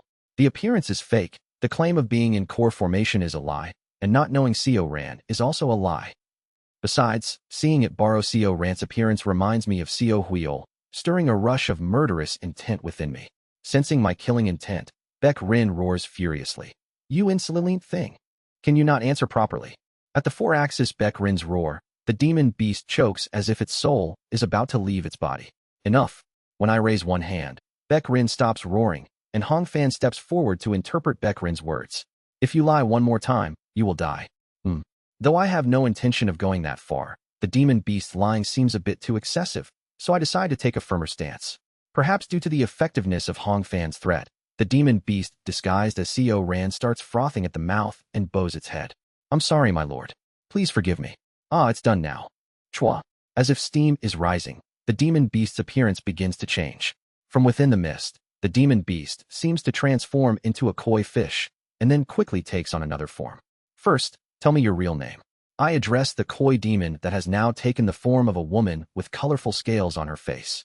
With a sigh of resignation, she speaks. My name is Yuckyo, my lord. And as for the person named Seo Ran, I met him briefly when he visited Sacred Orchid Island before. Oh, really? How did you meet him? That is. Seeing her hesitation, Hong Fan signals to Baek Rin. Baek Rin approaches Yuckyo menacingly, emitting ghost fire. Eek, I'll speak. Actually, I guided him around Sacred Orchid Island because he was looking for something there. I frown as I read her intent. Another lie. When I signal to Hong Fan, he again signaled to Baek Rin. Baek Rin, enraged, grabs Yuckyo's head with his skeletal hand. Hong Fan speaks. This is your last chance. The cult leader can see through lies, so speak truthfully. Kook, I understand. I'll tell you. Actually, I approached and deceived Seo Ran, who has the form of the dragon race, to steal his appearance and rob him. I clutch my head at her dizzying confession. So what did you do to Seo Ran? I didn't do much. I carefully observed his appearance and behavior, absorbed a bit of his energy. Speak without hiding anything. What else are you concealing? And no, actually, to absorb his energy, I drugged him with aphrodisiac and bedded him. Anyway, after receiving his energy, I was nearly caught by his spouse and barely escaped with my life, losing a chunk of my waist. I did steal about 10 ancient stones from his storage scroll, but nothing else. Please believe me. Oh look, I still have the marks from being bitten by that person's wife. Yuckyo, trying to prove her innocence, shows her stomach. There are marks on her belly as if she had been bitten by a fierce beast. This is rather dizzying. The fact that this demon beast had drugged Seo Ran to steal his energy and even robbed him is shocking. But what is more surprising is that Seo Ran is married. I don't know what expression to make as I ask the next question. So, what happened to Seo Ran afterward? He fled from his wife for a while, then later found what he was looking for on Sacred Orchid Island and moved to another island. Do you know where he went? Well, as far as I know, he went to a place called Youngwoo Island. It's not far from here. Which direction is it? From Sacred Orchid Island, it's to the southwest. It's famous for the white spiritual energy crystals that gather in the sky. I speak to Hong Fan. Hong Fan, bring Seo Ran here. You've seen his dragon form through this creature, and I'll show you his human form. Ah, it's all right. As he's someone I've met when I was a child, I still remember his appearance. What? Hong Fan is definitely from the head realm, and had met Seo Ran and Song Jin back when he was still a young centipede. But to remember something from before he even gained spirituality? I'm a bit surprised, but since Hong Fan surprised me more than once before, I just nod. Well, all right. Go ahead then. By your command. Pot. Hong Fan disappears to the place indicated by Yuk Yo using the ground shrinking technique, and I ask her. Anyway, as you've seen, we came from the Nether Ghost realm and are not well acquainted with the situation in the Ancient Force realm. Explain what these ancient stones you mentioned are, the general power structure of the Ancient Force realm, and the characteristics of this place. Ah yes, understood. First, the ancient stones. She takes out a few glowing jewel-like things from her storage scroll. These are ancient stones. They are treated as currency in the Ancient Force realm. From what I see, they don't seem to be used for storing spiritual energy. What kind of stones are they? Ah, ancient stones are a unique substance found only in the Ancient Force realm. They can be obtained from the deep-sea depths or from deep-sea monsters. Their main characteristic is returned. Return. Yes, exactly. Ancient stones are also known as stones that accumulate history. They endlessly record the paths they've taken and, when given a specific stimulus, they show the path they've traveled. Crack. She crushes one of the ancient stones, and it emits light, tracing a faint thread of light along the path Yuk Yo had taken to be captured by John Myung-hoon. Ho! Of course, if you stimulate only one, it will merely show the path. However, if you stimulate more than 10 at once, they emit attraction force, allowing you to return from the deep sea to the surface in one go. That's why ancient stones are also called return stones. Fascinating. But is the sea below that dangerous? If one can use water attribute spells, return stones shouldn't be necessary, right? Yuk Yo gives me a puzzled look at my words, but she quickly remembers that we came from the Nether Ghost realm and nods. Ah, my apologies. Those from other realms and ascenders often don't know this. I've heard that in other realms, the sea is filled with water, which sometimes leads to new ascenders diving into the deep sea to swim, causing rather tragic accidents. So you're saying the sea below isn't filled with water? It's strange. Not only does it look like a real sea, but the entire sea seems to be imbued with dense water energy. It's a place full of the energy of water, yet it isn't the sea? Yuk Yo nods and explains.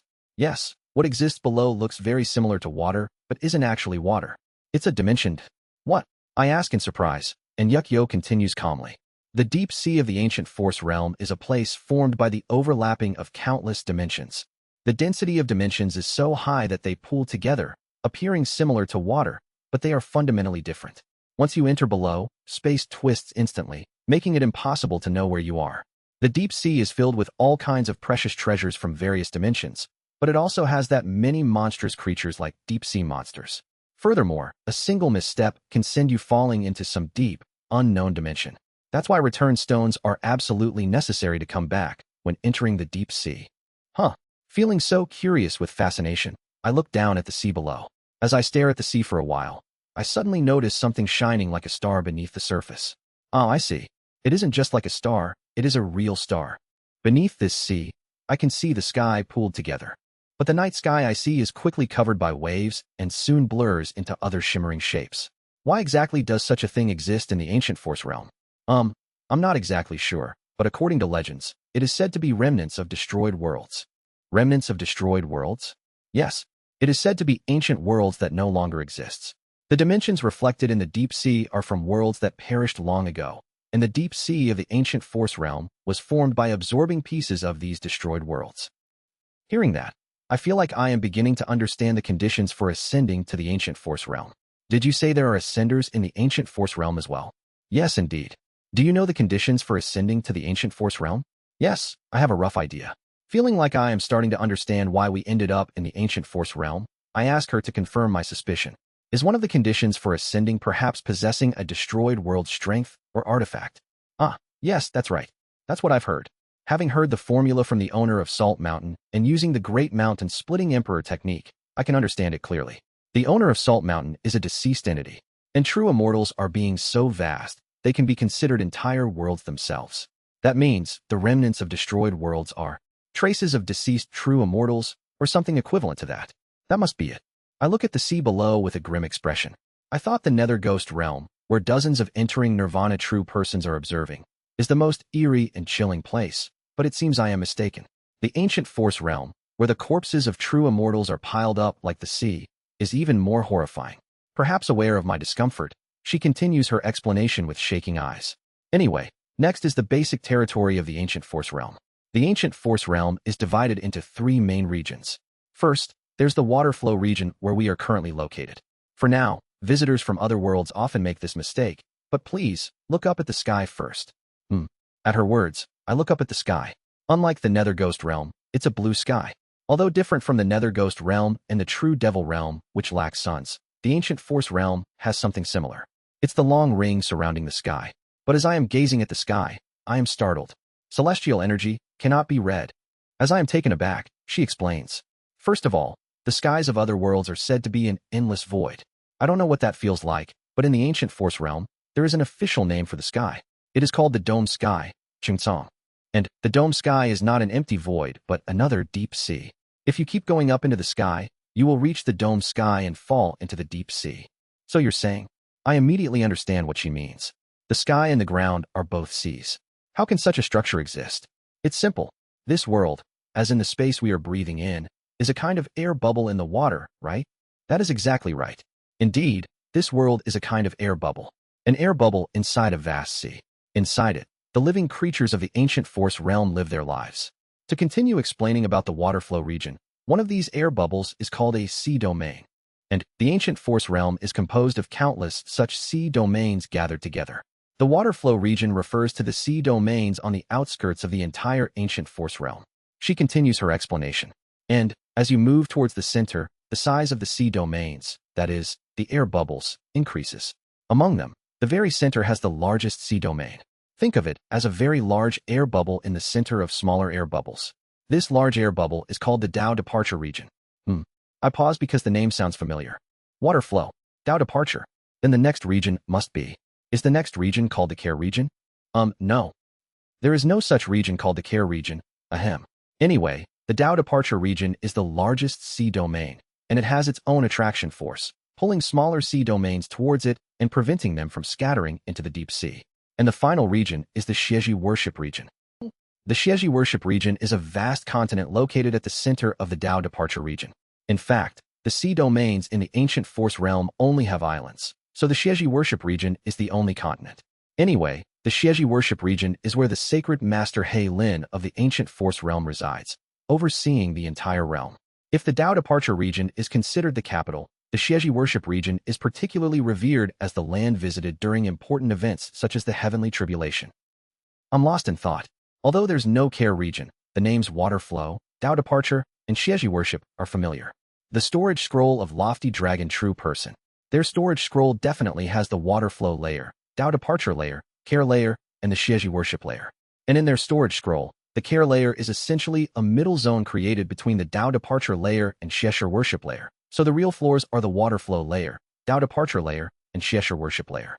Indeed, when you think about it, the ancient force realm is related to health, and the lofty dragon, who's the successor of the Xieji immortal beast, the owner of health. I signal to Yukio to continue her explanation. Yes, then I will explain about the forces within the ancient force realm. First of all, there are no significant factions in the ancient force realm. Only the Sea King Hall, Shibongdan, governed by the sacred master He Lin, is the supreme power in the ancient force realm. In the past, the esteemed ones of the ancient force realm engaged in factional fights, causing several sea domains to be destroyed. Afterwards, the sacred master purged the esteemed ones and banned the formation of any major forces besides the Sea King Hall. As a result, there are no other major powers in the ancient force realm apart from the Sea King Hall, only minor palaces that rule over a sea domain. Below the palaces, there are tens or hundreds of islands, each ruled by an island lord. They engage in minor power struggles among themselves, but there are no major conflicts. I see. So the sacred master does not interfere in minor disputes within the sea domains. That's correct. I can freely spread my teachings then. Of course, the reason the Wuji religious order thrived in the Nether Ghost realm is because it provided physical bodies, which will be meaningless to the creatures of the ancient force realm. Hence, it might not be very effective. But still, it means I could retaliate if a ruler of a sea domain bothers me, so it doesn't matter. I ask Yukio. By the way, I'm curious about something. What exactly are those islands below? If what's below is not water but a dimension, How can those islands float stably above it? Ah, those islands are made of clumped ancient stones. They contain ancient stone veins throughout, preventing them from sinking. Moreover, ancient stones have a characteristic of remembering their original position and exerting an attraction force towards it, keeping them fixed in place even if the dimension shakes. You said ancient stones are used as currency, right? If someone digs them all up, will those islands sink? That's correct. Therefore, mining ancient stone on islands is strictly prohibited. Anyone caught doing so is made into bait for deep-sea monsters by the island lords. When a deep-sea monster is attracted by the bait, it is hunted, and the ancient stones obtained from the monster are used to repay the amount mined by the bait. Only when 10 times the amount of ancient stone they mined are harvested are they released. However, most baits die before that, making it essentially a death sentence. I see. I nod. For the time being, let's float around this area. We'll hunt those deep-sea monsters and gather enough ancient stone to prevent the entire Twilight domain from sinking before landing. Understood. By your command. The surrounding guardian ghost kings respond loudly. I speak to Yukio. Thank you for the explanation.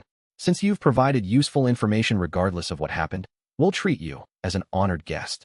Ah, no. I'm of no use, so just throw me nearby, and I'll disappear on my own. My apologies, but we need a local for a bit longer. Hey, Beck-Rin. Take her to the honored guest chamber. Yes, cult leader. Beck-Rin responds loudly and drags Yukio away, disappearing off somewhere. U0026 in BSB. Yukio looks at me with a terrified face, but knowing Beck-Rin's kind heart, I ignore her and look up at the sky. The celestial energy is unreadable. Interesting.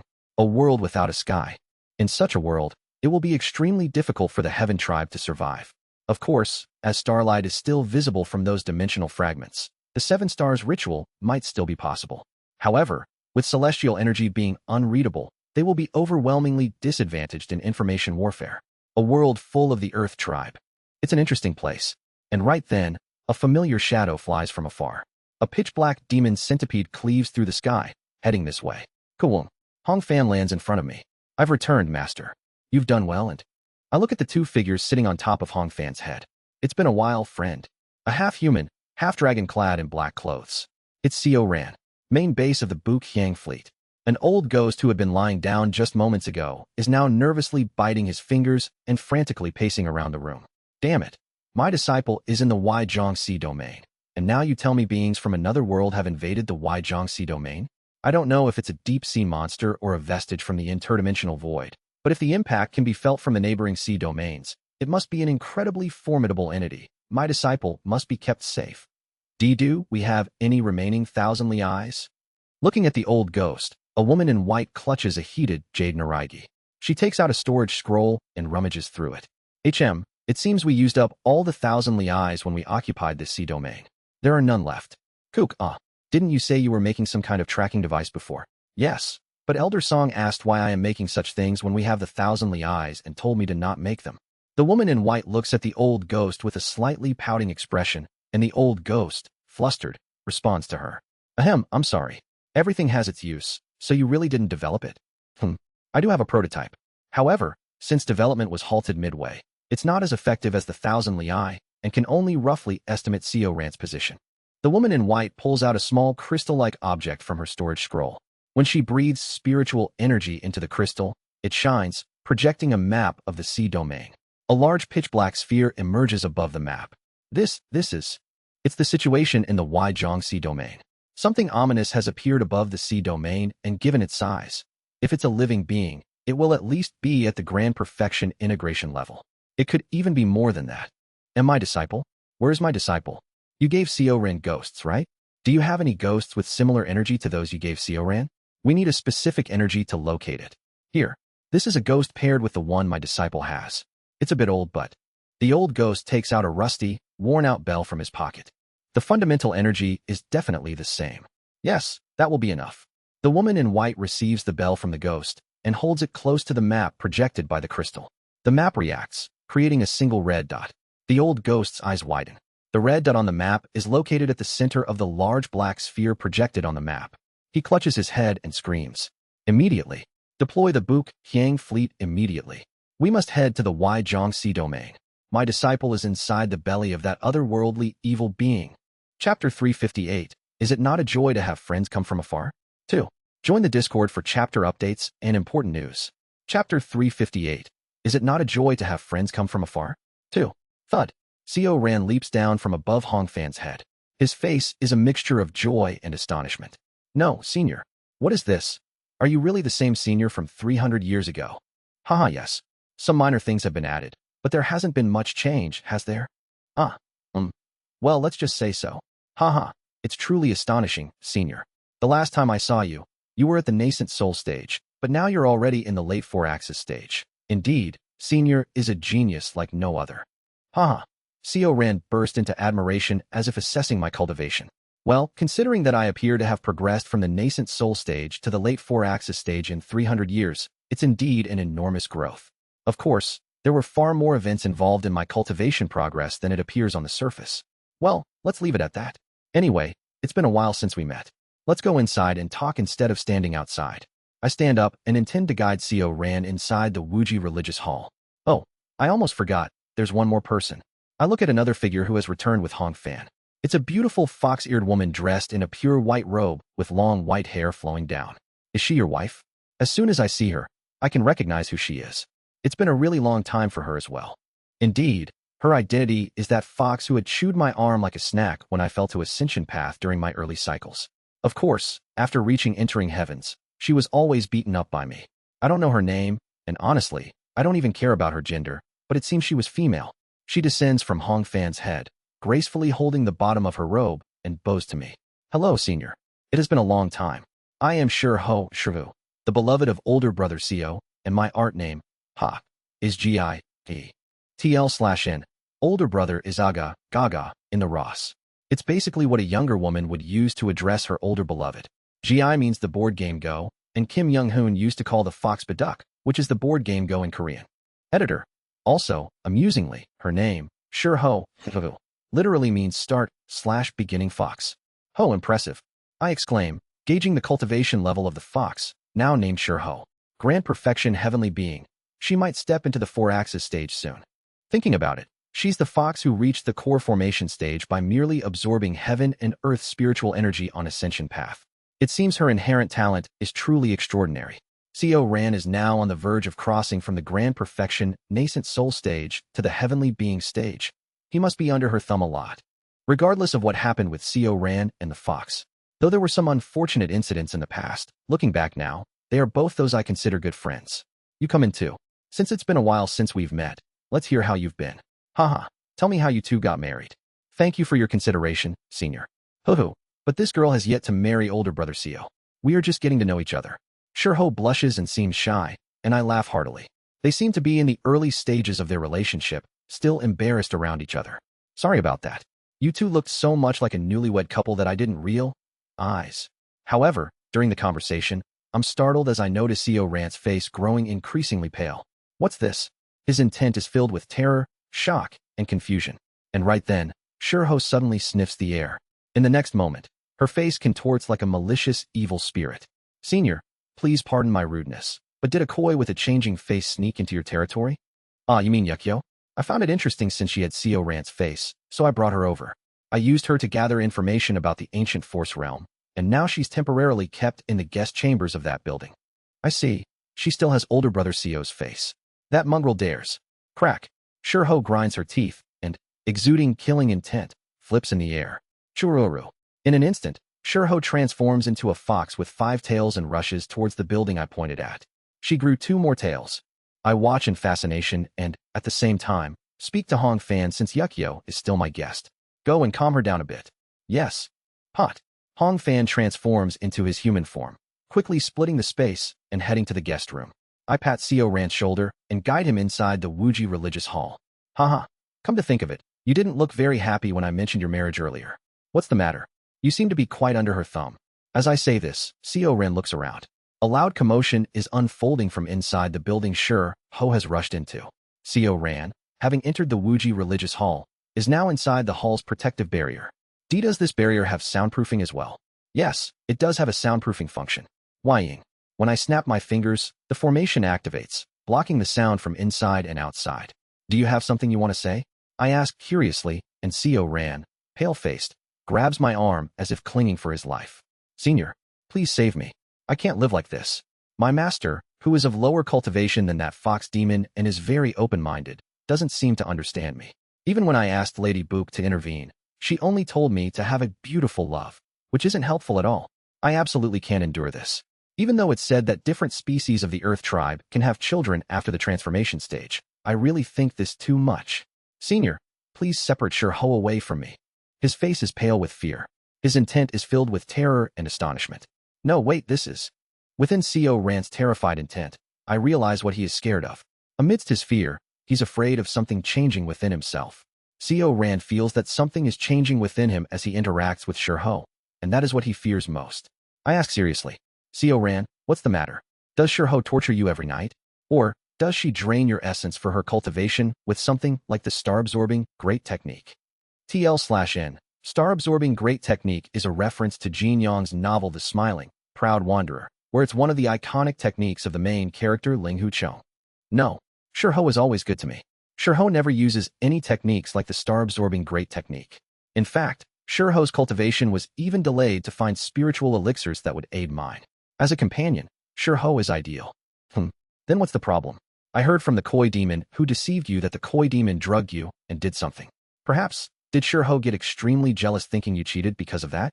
Yes, that's part of it. Since the night I spent with that Koi demon, Shirho became extremely jealous towards any female demon beasts that come near me, to the point of even trying to kill them if they get too close. So she's extremely possessive. But how bad is it for you to be like this? No, the reason I'm acting this way is not because of possessiveness. Although Shirho is very jealous, most fox demon beasts are said to be highly jealous when they fall in love, so it's a racial trait that I can understand. Then what exactly is the problem? I frown, unable to understand. She doesn't torture her husband using her higher cultivation, nor does she use any essence-draining techniques, and her possessiveness can be understood as a racial trait. Then just what is the issue? But seeing my confusion, Co Ran looks at me with eyes that seem to say he can't understand me either. Senior, do you perhaps not possess the vision of demon beasts? No? Of course I do. Then you can see the Taiji, right? How can you pretend not to know? Huh? Taiji? What are you talking about? As I'm still puzzled, Co Ran finally explains directly, sounding frustrated. Upon hearing his words, I stop dead in my tracks. That fox is male. We share a moment of silence in the dark atmosphere. Did you really not know? No. I just thought it was a racial characteristic. Why would I use the Taiji-seeing vision to check something like gender? Normally, people don't observe such things in detail. Ah yes, that is true, I apologize. So how did you two end up together? In my opinion, I think his mind became a bit strange after being beaten up so much by Sir Kim Young-hoon. I felt sorry for him getting beaten up like a local dog, so I treated him once, and he's been like this ever since. Is that so? Just as I'm about to say something to Co Ran. Older brother, I'm back. Shirho, dressed in a pure white long robe, runs towards us. He jumps into Co Ran's chest, acting affectionately. You know, I felt so sad being apart for so long. But don't worry, I never forgot about older brother. It wasn't too painful because it was a meaningful task, so don't worry too much. Co Ran and I notice the blood on Shirho's fingers. When I reach out with my consciousness to check, I find that fortunately, Hong Fan is treating Yukyo, who has been injured to the point of death, but is not dead yet. If Hong Fan is treating her, her life should be fine. And I meet the desperate gaze of Co Ran, who is silently pleading for my help. Shirho, meanwhile, is overflowing with intense, pale pink emotions towards Co Ran. I'm at a loss for words, my mouth opening and closing. Finally, I manage to speak something. Have a beautiful love. Co Ran's intent decays, while Shirho, overjoyed, wipes tears with his blood-stained hands. Thank you, senior. Thank you. I avoid Co Ran's gaze. Well, they'll handle it somehow. It isn't as if someone had died or a close friend was lost, so minor matters like are none of my concern. It isn't my business, and I can only hope that Co Ran will handle it himself. Besides, there are many techniques to change one's gender. If he can't endure it, one of them will learn one eventually. As long as it's not me, there's no need to interfere. Unless it's something as serious as selling Co Ran's flesh as chi-building pills every night, I decide not to meddle in the affairs of these lovers, and I sit them down in the guest room to ask about what has happened. Co Ran seems extremely uncomfortable regarding their relationship, so I mainly ask about Song Jin and Kim Young-hoon, as well as her matters and the ancient force realm. There really have been many events. Yes, many indeed. I never expected we'd have to go to Salt Sea Island to collect salt crystals for Chongmon Ryangnim. Salt crystals, huh? Hearing about it, it seems Co Ran and Shirho are currently searching for clues related to Chongmon Ryong, who has turned into a salt pillar. Speaking of which, I spread my hands and demonstrate a simplified version of the Great Mountain Splitting Emperor technique. Chwararik. Salt grain-like energy appears in my palms. Co Ran is startled at the sight. I too have obtained a similar power. Though I haven't yet thought of a way to save Sir Chongmun Ryong, combining my power with your research might yield some results. I see. Thank you. And while we're on the subject, I heard that Kim Young-hoon and Bu Qianghua are primarily focused on Chongmun Ryong, but you and Song Jin have a different goal related to Co Huil. Yes, that's correct. To properly understand the king's intentions, identify the nature of the spells he placed on the Sea Dragon Palace, Serving Command Palace, and the Black Castle, and find a way to counter him, we thought it would be best to ascend to a different realm than the bright cold realm where he resides. Hence, for various reasons, we ascended to the Ancient Force realm. I nod and share the information I have gathered about Co Huil with Co Ran. Co Huil and the tainted soul filling the heavens, and that within him exists a trace of pure light, along with the fact that he has a separate main body. Co Ran, seemingly overwhelmed by the continuous revelations, listens with wide, open eyes. In that case, the incident 300 years ago when our group suddenly vomited salt was also. Yes, when I used the Great Mountain Splitting Emperor technique on Co Huil, showing him the power of this salt, it must have dissolved the tainted soul filling the heavens within you all. But don't worry. The remaining tainted soul filling the heavens within you has been turned into salt, so it's no longer a threat. Understood. Thank you, Senior. Truly, thank you. He appears to be in such a state of shock that he seems to have forgotten even the presence of Ho clinging to him, contemplating something with a serious expression. Ho wipes the sweat from Co Ran's forehead and says, "Older brother, we can't just keep receiving such incredible information from Senior without giving anything in return. Let's give him what we've gathered." Oh, we should. Following Ho's suggestion, Co Ran takes out a storage scroll and spreads it before me. Inside the storage scroll are various drawings. These are items we collected while wandering the Ancient Force realm. We'll explain each one, and you can take whatever you like, Senior. Oh, thank you very much. I've always been curious about what items exist in the Ancient Force realm. As I look into the storage scroll with growing interest, Co Ran begins explaining the items one by one and laying them out on the table. Yes, first this is. As I listen to the descriptions of the unique specialties of the Ancient Force realm, I am suddenly shocked by an item with immense capabilities. Wait, explain that again. Yes, this is called the Supervisory Jade, Jinshayu. It's a crystal that allows you to project your consciousness to observe one of the lower realms you have been to or have previously descended your consciousness to. I received the Supervisory Jade with trembling hands. It consumes both ancient stones and spirit stones to activate and only lasts for about a day, so its practical use is limited. However, it's a popular item among collectors who enjoy observing the lower realms. A very useful item indeed. Useful? You can only observe the lower realms with your consciousness in the plane of soul, so it's not very practical. No, for me, it's one of the most necessary items. With the All Heavens Sword's ability, this item is practically a one-time use Void Spirit Pond for me. Especially since the Void Spirit Pond disappeared when I left the Nether Ghost realm, this is a very meaningful resource. Currently, the structure of the Ancient Force realm makes it uncertain if there is a Void Spirit Pond or not. Although seeing that Yunwei built the health axis makes it plausible there is one, there is nothing more important that can be used than this right now. Sorry, but could I use this for a moment? There's something in a lower realm that I need to observe. Ah, of course. Use it as much as you need. Thank you. Then, borrowing Co Ran's ancient stones and using my spirit stones, I activate the Supervisory Jade. Underscore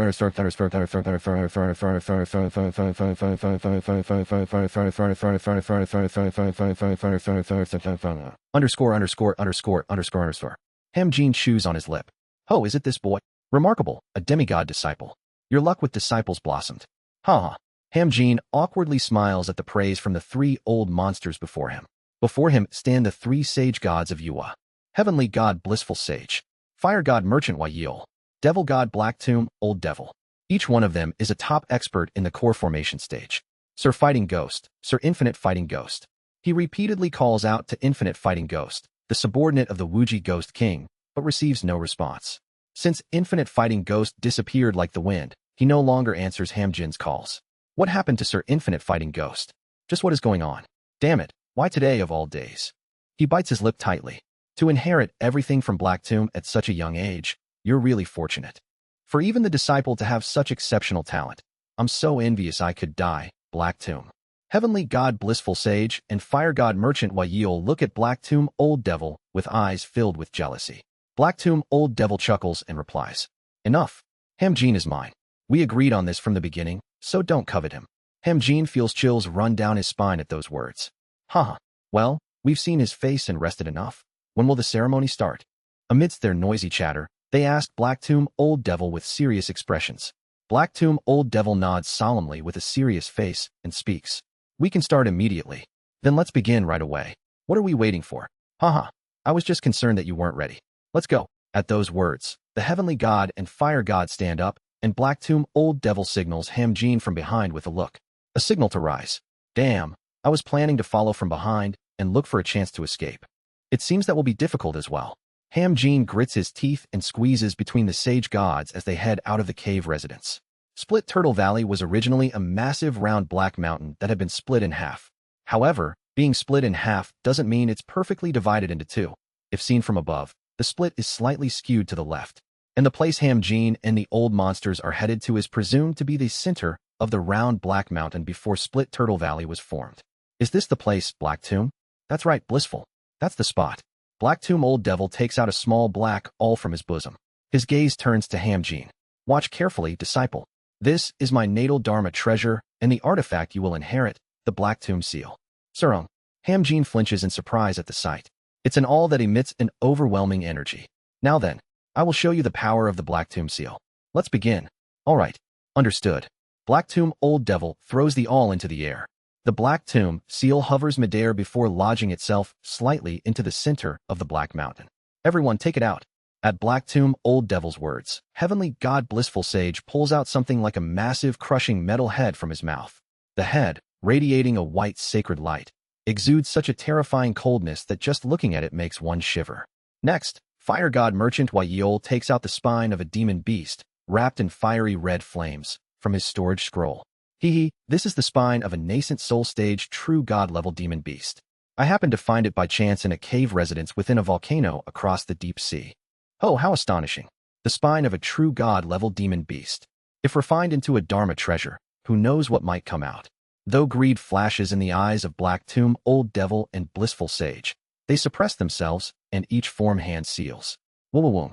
Simultaneously, the crushing metal head held by Blissful Sage and the demon beast spine held by Merchant Wayol fuse in midair. A hammer. The spine became the handle, and the crushing metal head becomes the head of the hammer. Black Tomb Old Devil confidently reaches out for the hammer they have created. At that moment, Blissful Sage and Merchant Wayol glare at Black Tomb Old Devil and speak. "Wait, before you use it, we need to place a restriction on you. If you use this Dharma treasure, you'll be wielding both the true god-level Dharma treasure Black Tomb seal and this supreme true god-level Dharma treasure. If you decide to kill us, we'll have no way to defend ourselves." Though Black Tomb Old Devil's expression shows his displeasure, he spreads his arms and relaxes. So distrustful. I too need to work with you all to obtain that power. Why would I betray you? You never know. Now, stop talking and accept the restriction quietly. You would do the same in our position. That's true. Do it quickly. The Heavenly God and Fire God each place their respective restrictions on Black Tomb Old Devil. By the way, Black Tomb, are you okay with this? If we use Returning Fall Star, everyone in Split Turtle Valley will explode from the shockwave. Won't your disciples die too? However, Black Tomb Old Devil snorts and draws upon his devilish energy. A dark devilish aura envelopes his entire body, transforming his appearance. That's ridiculous. I only have one disciple, Hamjin. The rest were just kindling to produce an excellent result like him. Whether they die or not is none of my concern. Just hold it in place. Well, all right then. Pat it.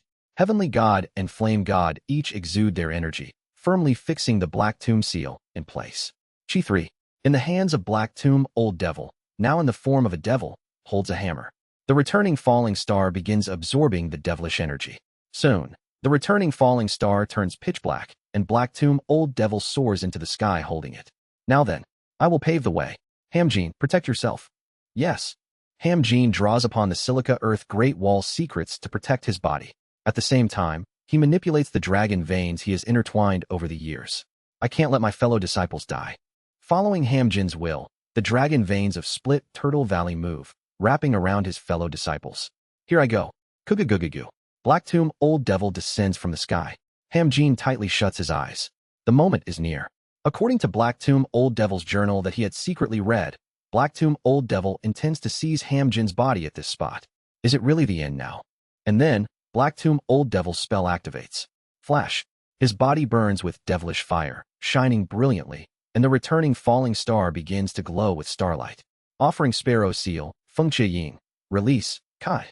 Qua. Black Tomb's entire body explodes, engraving a massive formation in the air. Receiving the power of the formation, the devilish fire-formed body of Black Tomb swells significantly. Black Tomb then swings the returning falling star downward. What? Wait. Black Tomb, you bastard, you're betraying us after all.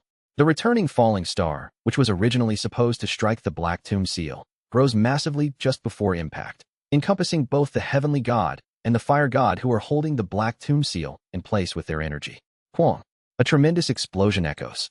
A terrifying shockwave spreads throughout Split Turtle Valley, and Hamjin feels all the defensive spells he had cast being torn apart, his entire body racked with searing pain. Splurt. He spits out blood as he is flung far from the spot where the returning falling star has struck. This is ridiculous. Even for someone in the chi building stage like me, this impact is overwhelming. If I hadn't protected my comrades with the Dragon Vein, they would all be dead. With the power of Silica Earth Great Wall secrets, Hamjin originally should have been unscathed. However, he had dispersed his strength to save his peers by providing them with protective Gang Chi. As a result, his entire body ended up being torn apart. Chi 3.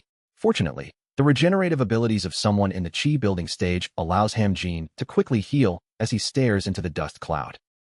The sight before him is impressive. A massive cylindrical pit with a diameter of about 1 zhang continuously extends downward.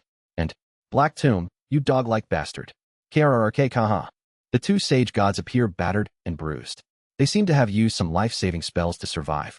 Although their bodies are in tatters, they are still intact.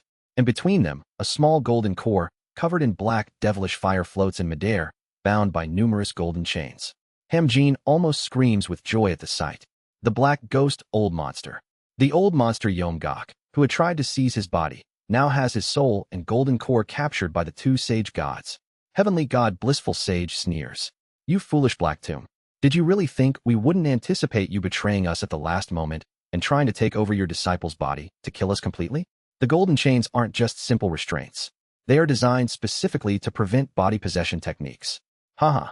This is what happens when you stupidly indulge in greed. Your devilish fire is useful, so I'll refine your golden core and soul well for my use, Black Tomb. The two sage gods laugh at Black Tomb Old Monster before turning their gazes to Hamjin. Well, we've cleared the path and captured Black Tomb, so now, let's get rid of the witness. Chill. Hamjin feels a shiver down his spine. The two sage gods are targeting him. Apologies for this, disciple of Black Tomb. May you live a better life in your next one. The attack of Heavenly God Blissful Sage, radiating the light of vanquishing evil and upholding righteousness. The fiery attack of Merchant Waiyeol, casting fire attribute spells, shoot towards Hamjin. No matter how injured and tattered their bodies are, they are in the core formation stage, while Hamjin is only at the early chi building stage. Under normal circumstances, their combined attacks would have exploded Hamjin instantly. Quong. However, Hamjin envelopes his entire body in a green light and blocks the attacks of the two sage gods. What? No, how is that possible? Sweating profusely, Hamjin activates the Silica Earth Great Wall secrets. Simultaneously, he feels a surge of power throughout his body and stomps his foot. Quong. His foot strikes Split Turtle Valley. A memory of learning the Silica Earth Great Wall secrets from Infinite Fighting Ghost flashes through Hamjin's mind. This Silica Earth Great Wall secrets is a method with clear strengths and weaknesses. It requires an understanding of the Dragon Vein and is difficult to master. However, if you succeed and connect the Dragon Vein with your spiritual vein, you can exert immense power within the area of the Dragon Vein you control. Kugagugagu. Enveloped in green light, Hamjin looks like a ghost king with green will-o'-the-wisp burning all over his body. The Dragon Vein you control is essentially your formation diagram. Of course, if you go outside the area dominated by the Dragon Vein, this method has the drawback of making you weaker than those of the same realm. The Black Tomb Old Devil is dead, and the Sage Gods are in tatters from the Black Tomb Old Devil's betrayal. However, if you control the Dragon Vein of Split Turtle Valley, you can wield power surpassing the Grand Perfection Chi building stage within the valley. True freedom is right before my eyes. Quaruru. The will-o'-the-wisps emanating from Hamjin's body spreads in the four directions, fully activating the Dragon Vein within Split Turtle Valley. The Dragon Vein of Split Turtle Valley converges centered around him, turning the entire vicinity into his formation diagram. Come at me. I won't die easily. Hamjin's shout makes the two sage gods grind their teeth. This brat, are you challenging a sage god as a mere demigod? Know your place, you insolent thing. Radiant light bursts from heavenly god's body, and crimson flames erupt from fire god's body. Soon, the tattered core formation duo and the chi-building stage Hamjin, who has gained transcendental power within Split Turtle Valley, clash. A battle that shakes heaven and earth ensues. The disciples of Black Tomb within Split Turtle Valley look up at the sky with desperate faces. And soon, the battle between the sage gods and the demigod, appearing like a scene from a myth, comes to an end. The battle ends with Hamjin's defeat. Splurt. Hamjin collapses, coughing up blood. The dragon vein still holds immense power, but Hamjin's stamina fails to sustain it. Damn it, just a little more and it would have been fine. He coughs up blood, looking at the two panting core formation sage gods before him. Amazing kid. If you weren't Black Tomb Old Devil's disciple, I'd want to take you as my own. The two sage gods, though panting, look at Hamjin with gazes filled with wonder. Hamjin closes his eyes. And then, Fire God Merchant Wayil reaches out to Hamjin. I can't stand it any longer. This won't do. Hamjin, you, become my disciple. I can't kill someone as ridiculously talented as you here. Wow, what? I'm saying I'll spare you. That. Hamjin's eyes tremble. He is afraid of serving under someone.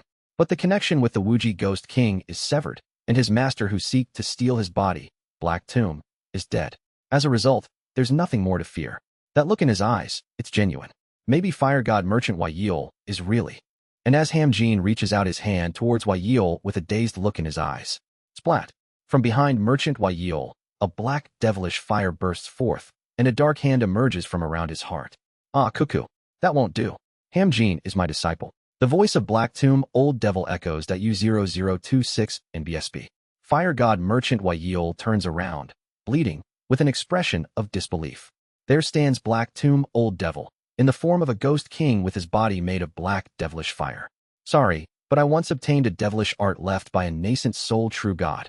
Even if I lose my physical body, I can resurrect as a demon ghost. Well, if you had thoroughly examined my soul after capturing it and added more restraints, I wouldn't have been able to obtain a demon ghost body, but my disciples' efforts bought me time. Just like this. Kurg, Black Tomb, you bastard. Huaruru. Purple devilish fire envelopes Fire God Merchant Wayil's entire body. When the devilish fire subsides, Hamjin opens his eyes wide. The eyes of Fire God Merchant Wayil have changed. Heavenly God Blissful Sage grits his teeth, realizing something. You this bastard. You never intended to take over your disciple's body from the beginning. Were you aiming for our bodies all along? If one is going to backstab, one needs to plan 3 steps ahead. Kukik. Now then, farewell, Heavenly God Blissful Sage. Black Tomb Old Devil, now possessing Fire God's body, reaches his hand out towards Heavenly God. Huaruru. Heavenly God Blissful Sage, having nearly exhausted his spiritual power, fails to resist and is incinerated by the devilish fire emanating from the hand.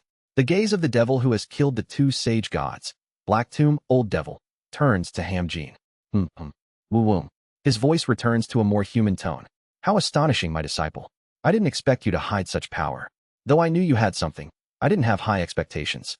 But not only did you bring time against two sage gods, you also exhausted their spiritual power. Thud. Black Tomb turns around and picks up the returning falling star he used earlier. Then, with his other hand, he lifts the Black Tomb seal, his natal Dharma treasure. If it weren't for your help, I would have had to exhaust the innate energy of both the falling returning star and the Black Tomb seal to backstab them. Thanks to you, the treasures remain intact. Haha, I am very satisfied. Seeing Black Tomb's satisfied expression as he gazes upon the hammer, Hamjin grinds his teeth. What do you plan to do with me? Black Tomb looks at him. What do you mean? You are still my disciple. Lies. Hamjin grits his teeth. The heaven and earth spiritual energy warns him of impending doom. He still plans to take over my body. I must not let my guard down. Whether aware of Hamjin's worries or not, Black Tomb beckons to him. Come with me, my disciple. Hamjin wants to refuse, but he can't escape. He has no choice but to reluctantly drag his exhausted body and follow Black Tomb. Black Tomb and Hamjin descend together to the bottom of the pit that the three sage gods had dug together. As Hamjin descends deeper into the pit on a flying magic artifact with him, he gasps. What is this power? It's an overwhelming power. The further down they go, the more palpable it becomes. Since the day I discovered that ancient power is buried beneath Split Turtle Valley, I've been desperately striving to obtain it. However, upon investigation, I realized that there's a grand restriction below this valley. To break the restriction, one has to simultaneously destroy parts of both the restriction and the valley itself. To achieve this, the three of us joined forces. Finally, with the help of the returning falling star and the Black Tomb seal, we were able to approach this power. Why is he telling me all this? Hamjin looks at Black Tomb with tension-filled eyes. Finally, the flying magic artifact carrying Hamjin and Black Tom arrives at the bottom of the pit. There, Hamjin sees a green spirit tablet. It's the object protected by the dragon veins of Split Turtle Valley, which he sensed through the Silica Earth Great Wall secrets. The source of this tremendous power. Black Tomb's eyes gleam with greed and tension. But at the same time, I thought, even if it is an overwhelming power, it would be disastrous if I can't control it or if there are side effects. So, I came up with a plan. He reaches out towards the spirit tablet. Woo-woo. The spirit tablet buzzes as if rejecting Black Tomb's touch, but he ignores it and lifts the tablet. First, I'll transplant this power into someone else's body to observe any side effects before properly examining it. The body of fire god merchant Wei Yeol possessed by Black Tomb, old monster. His chest has a hole where his heart should have been, caused by Black Tomb crushing it during his initial attack. Black Tomb places the spirit tablet into the hole in his chest. After forming hand seals, the flesh around the hole begins to heal. Hamjin, watching from behind, breaks out in a cold sweat. As the immense power from the spirit tablet melds with Black Tomb's spell, a heart grows over the tablet. The spirit tablet is becoming the old monster's heart. This is insane. If it's this power, he is drenched in cold sweat. If it's this power, he is certain that even if the Wuji Ghost King comes in their main body, they would not be able to rival this power. Even if he is in the Qi building stage, a demigod is a demigod. He is sure that the crystallization of this power is not inferior to the Wuji Ghost King. Oh ho ho, it truly is such tremendous power. It surges through me. Qi 3. Possessing merchant Wei Yeol's body with the spirit tablet as his heart, Black Tomb morphs into his own form. Ha! It's the best. The best. Now I shall rule the peaceful cloud continent. His maniacal laughter echoes through the pit. The green radiance and power emanating from his body makes Hamjin look up at him in despair. Just then, Hamjin notices something strange about his shadow. It's clearly his own shadow, but it has 19 heads. What? And then, he hears a familiar voice. Formation. Activate. In the next moment. Kugugugugu. The formation that Hamjin has laid out entwining the dragon veins in Split Turtle Valley activates. ===. Author's note. Though fights with minor characters are the most fun, it would be troublesome if the main story gets delayed, so I crammed everything into one chapter. Translator notes. Some of you may have noticed the salt thing Seo Ran talked about that happened 300 years ago is actually a continuity error because it happened in the previous cycle. Think of it as if something similar happened when Seo Eunhyun fought against Seo Huiol at the start of this cycle lol. Chapter 359. Is it not a joy to have friends come from afar? 3. Join the Discord for chapter updates and important news. Chapter 359. Is it not a joy to have friends come from afar? 3. Pot. Green light illuminates the surroundings. Hamjin is drenched in cold sweat. Dangerous. He can feel it. If this formation activates, he will surely die. It seems that Black Tomb also senses the danger of the formation, as he glares at Hamjin with a terrifying expression. You. What did you just do? What? It wasn't me. I didn't do anything. Hamjin desperately denies it as he looks down at his shadow. However, his shadow, which had been that of a monster with 19 heads, has reverted back to his own. Black Tomb reaches out to Hamjin with his face contorted into a malicious evil spirit. This won't do. Damn it. I was planning to switch bodies if something went wrong with this one, but now, it seems I'll need to scatter your soul and refine it in advance to be safe. What? Hamjin grits his teeth. Black Tomb Old Devil extends his hand toward him. And then, it happens. The hand of Black Tomb Old Devil that is reaching out to Hamjin pauses. Chills. A shiver runs down the old monster's spine. What is this sensation? For some reason, he finds it hard to breathe. Black Tomb looks behind himself with trembling eyes. Just who can it be? Towards where Black Tomb turned around and is looking, there is a man dressed in a white robe with black hair, sitting on the ground and observing something. Tingle, tingle. Black Tomb breaks out in a cold sweat. Since when was he there? I never felt him approaching. Is he someone who learned stealth techniques? He waves his hand toward Hamjin. He was going to kill him just now, but he changed his mind. Now is not the time to be concerned with someone like Hamjin. Whoosh. Quam. The devilish fire from his hand turns into chains that wrap around Hamjin. After subduing Hamjin in one move, Black Tomb asks the man in white with trembling eyes. Who are you? And then, the man who has been observing the ground where a dragon vein flows, looks at Black Tomb. Tingle, tingle, tingle. Black Tomb feels an eerie shiver rising from his entire body, making it hard to breathe. What is this? This person in front of me, he's not even at the chi refining stage. He has less energy than a mortal. Wait a minute. Less spiritual energy than a mortal? That means this isn't a living being. Chills, chills. The more he guesses about the man's identity, the more Black Tomb feels the chills. And then, the man speaks. I'm entirely in the plane of soul, so I was wondering how you recognized me, but it's thanks to that. That thing made your soul similar to a nascent soul and placed it in the plane of soul. It's quite a remarkable artifact. As expected, he had indeed been unable to recognize him until just now. It's only thanks to the spirit tablet embedded in his heart that he can recognize this man. Black Tomb asks the man, trembling, "Who are you?" But the man just looks at Black Tomb and then, as if uninterested, looks back at the ground. I see, it's a formation. A formation spread across multiple planes. I thought it was just a corpse, but it's covering and hiding the formation. This structure is just like, I see. Jang-ik tried to enter the formation, and this being was killed by Jang-ik while trying to prevent him from entering. Black Tomb can't understand what this person is saying, but he understands one thing. He's a being related to this artifact. Indeed, is he a guardian spirit protecting this spirit tablet? Come to think of it, the voice that activated the formation wasn't Ham Jin's, but this man's voice. Black Tomb looks up at the sky. Even if he uses the flying escape technique with all his might, the formation will explode before he can escape from this deep place back to the surface. I can't let that happen. Black Tomb makes a life or death decision. There's no time to run. I have no other choice but to subdue this being and order him to cancel the formation. It's a decision he wouldn't normally make. However, Black Tomb is confident. The power he has obtained from merging with the spirit tablet is that formidable. Cancel the formation immediately, or I will kill you. It's an astonishing formation, but I've never seen this structure before. It's a formation with a strong attraction force. If I activate this formation through attraction force, what will happen? Damn it, don't ignore me. Kadujuguk. Black Tomb gathers his power. From the spirit tablet merged with his heart, infinite power begins to emerge. I am now akin to a true god.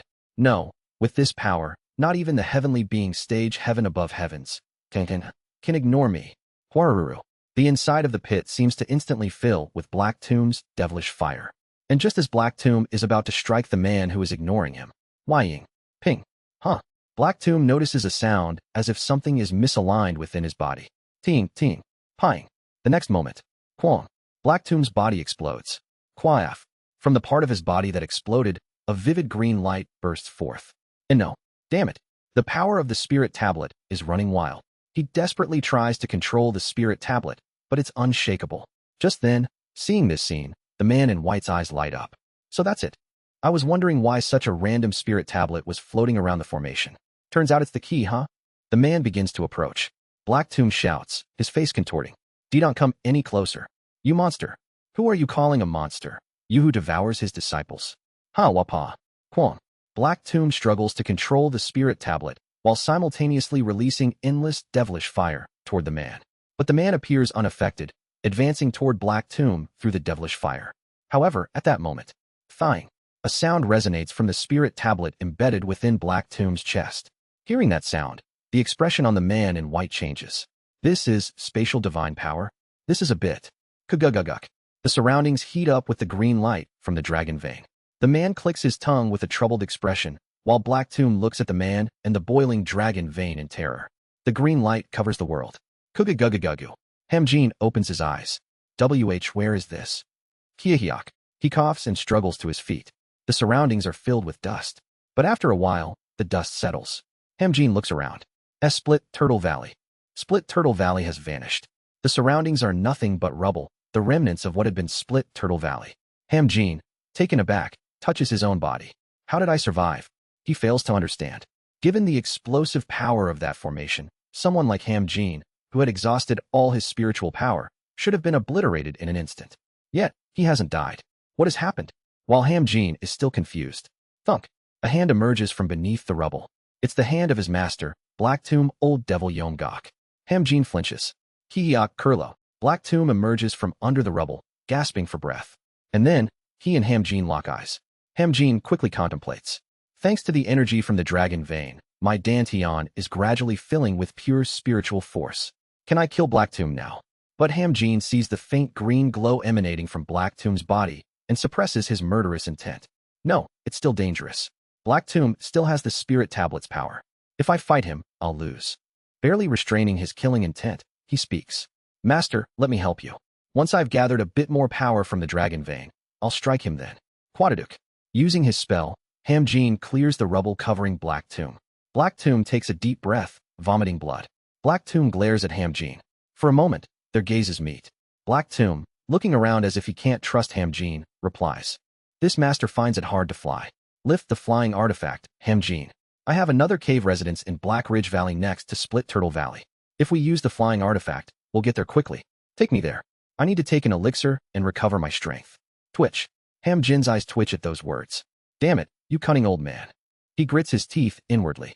Due to the characteristics of the Silica Earth Great Wall secrets that replenish spiritual power through the dragon vein, his recovery will be significantly hindered if his body is lifted off the ground. Black Tomb, with a sly expression, asks Hamjin. What's the matter, disciple? Are you saying you won't move the flying artifact for this old, injured master? Warark. The green glow around Black Tomb begins to transform into devilish fire according to his will. Gritting his teeth, Hamjin pulls out a flying artifact from his storage scroll. All the flying artifacts he possesses are slow. They were given by Black Tomb, fearing Hamjin might try to escape. However, Hamjin inwardly smiles. Maybe. Understood, master. But my current spiritual power isn't enough to operate the flying artifact properly. Please infuse it with your spiritual power to make it work. He speaks with the intention of depleting Black Tomb's power as much as possible, but Black Tomb, drawing more devilish fire, grabs Hamjin's shoulder. Hamjin, didn't I tell you? Activate the flying magic artifact. Chi-yeek. The heat from the devilish fire sears Hamjin's skin. He swallows hard. Understood. Wawoom. Hamjin and Black Tomb board onto a carpet-shaped flying magic artifact. As Hamjin infuses it with his spiritual power, the flying magic artifact slowly rises into the air, moving in the direction Black Tomb points to. Hamjin controls the artifact towards the direction indicated by Black Tomb, while Black Tomb places his hand, generating devilish fire, on Hamjin's back. It seems as though he is prepared to incinerate Hamjin to dust at the slightest sign of betrayal. Flying through the sky, Hamjin grits his teeth. Are my fellow disciples safe? Considering the recent explosion, they might all be dead. Just where has Sir Fighting Ghost disappeared to? Wasn't it Sir Fighting Ghost who activated the formation just now? Could it be that he also intended to only use and then discard me? Lost in complex thoughts, he glances down.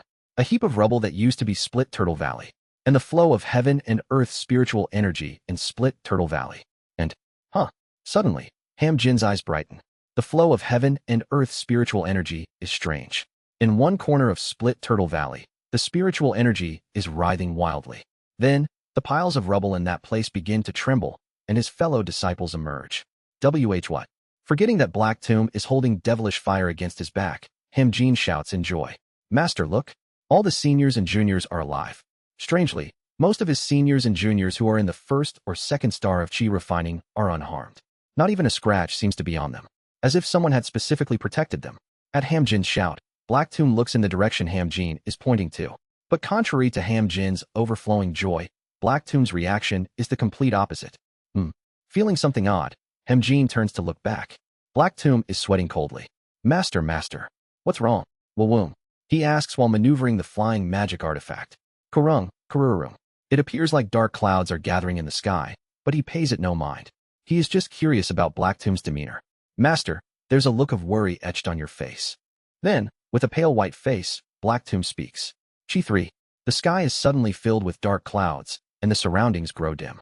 Drip, drop, shwaya. In the pouring of raindrops, the devilish fire in Black Tomb's hand is extinguished. But Black Tomb, too terrified to reignite the devilish fire, points with a trembling finger to where his disciples are crawling out. D-disciple. Hamjin, can you not see that ghost? Hamjin looks back. There are only his seniors and juniors crawling out from where Black Tomb is pointing. Black Tomb's voice trembles. Can you not see? That ghost with 19 heads, clad in immense darkness. Hamjin pretends not to know and looks ahead. He steers the flying magic artifact with a composed demeanor but grins where Black Tomb can't see him. As expected, that being hasn't abandoned me. They even saved my seniors and juniors. He speaks in a calm voice, as if to reassure Black Tomb. Master, it's just the streak of rain. It's because of the sudden downpour that you're seeing things. Clench. Both of Black Tomb's hands grasp Hamjin's shoulders. But it isn't an act of threat or intimidation. Rather, it's an action born of fear, clutching onto Hamjin as if he is the only one he can rely on. His hands are trembling, and in his ears, he can hear the voice of the great ghost. Child, give it to me. Give me your heart. If you give me your heart, I will show you a delightful new world. If you give me your heart, you can come together with me. Come with me, and I will give you the chance to live a very enjoyable life. Black Tomb's pupils sharply constrict. It's coming. The massive great ghost with 19 heads clad in darkness is slowly following Black Tomb and Hamjin. Where do you wish to go? There's a place where the most beautiful eyes are embedded in the sky. There's also a pretty doll's dress waiting for you. I can send you to a place that's perfectly suited for your cultivation method. Black Tomb, panicking, clings to Hamjin. Disciple, disciple, can you not hear it? Can you not hear the great ghost whispering to me? He is trembling in fear. He can feel it. This ghost is not a true god, or a being like the heaven above heavens. It's an even higher existence. An existence beyond the sky, in the world beyond ascension. Flying slowly through the sky, Hamjin speaks soothingly to calm Black Tomb. Please rest, master. It's just the sound of wind rustling through the raindrops. Black Tomb looks back again. The ghost is still ever approaching him. With every step it takes, its size grows even larger. Its body is like the night sky, its eyes resembling 38 red pearls. Child, give me your heart. I will let you come with me. My law protectors are also waiting for a new devotee. As the ghost waves its hand, faint visions shimmer within its dark robe. They will grant you grace in the sea where dimensions ripple. They will perform excellent procedures on you and celebrate you becoming one with us. Inside his black robe is a red monster with 6 arms. A giant with a body of starlight. A centipede curled up in the pitch-black darkness. The vision of a witch commanding countless cursed dolls flickers. Black Tomb clings to Hamjin, terrified at the thought that the ghosts inside the dark robe might reach out to him at any moment. Disciple, disciple, can you not see them? Can you not see the ghost and his 4 law protectors standing there? Hamjin laughs as he pierces through the rain. Master, master, I see very clearly. It's just a heap of stones. Thump, thump, thump. Black Tomb's pupils tremble erratically. He pants for breath. His heart starts to ache. Before he knows it, the ghost has caught up to them, right behind them. He wants to urge Hamjin to go faster, but the ghost's presence saps his strength. Child, I need your heart. The radiant sight of your heart gives me expectation. If you do not give me your heart, I'll use force. Clench. Finally, the massive black great ghost with 19 heads grabs Black Tomb's shoulder. Disciple, disciple, the ghost has caught me. Quadudaduck. Darkness burrows into Black Tomb's body. They are curse spells. Curses, all dreadful and all vile. Curses filled with unimaginable torture and pain that no ordinary devilish cultivator could ever fathom. Black Tomb can't even begin to guess how many millions of souls this ghost has tortured to forge these curses. He screams at the sight of these dreadful curses. Disciple, the ghost is hurting me. Disciple, fly the magic artifact faster. Disciple, Hamjin. Hamjin begins to ease his power from the flying magic artifact. Gradually, it slows down. Hukua, Kwawaya, Kwaaf, Kwa. Terrible screams begin to erupt from behind Hamjin. Screams like those of eunuchs being castrated alive. Hamjin does not look back. Since Infinite Fighting Ghost has attached himself to him, Black Tomb's disciples have been subjected to experiments, but never killed. But Hamjin clearly remembers. His fellow disciples, his seniors and juniors.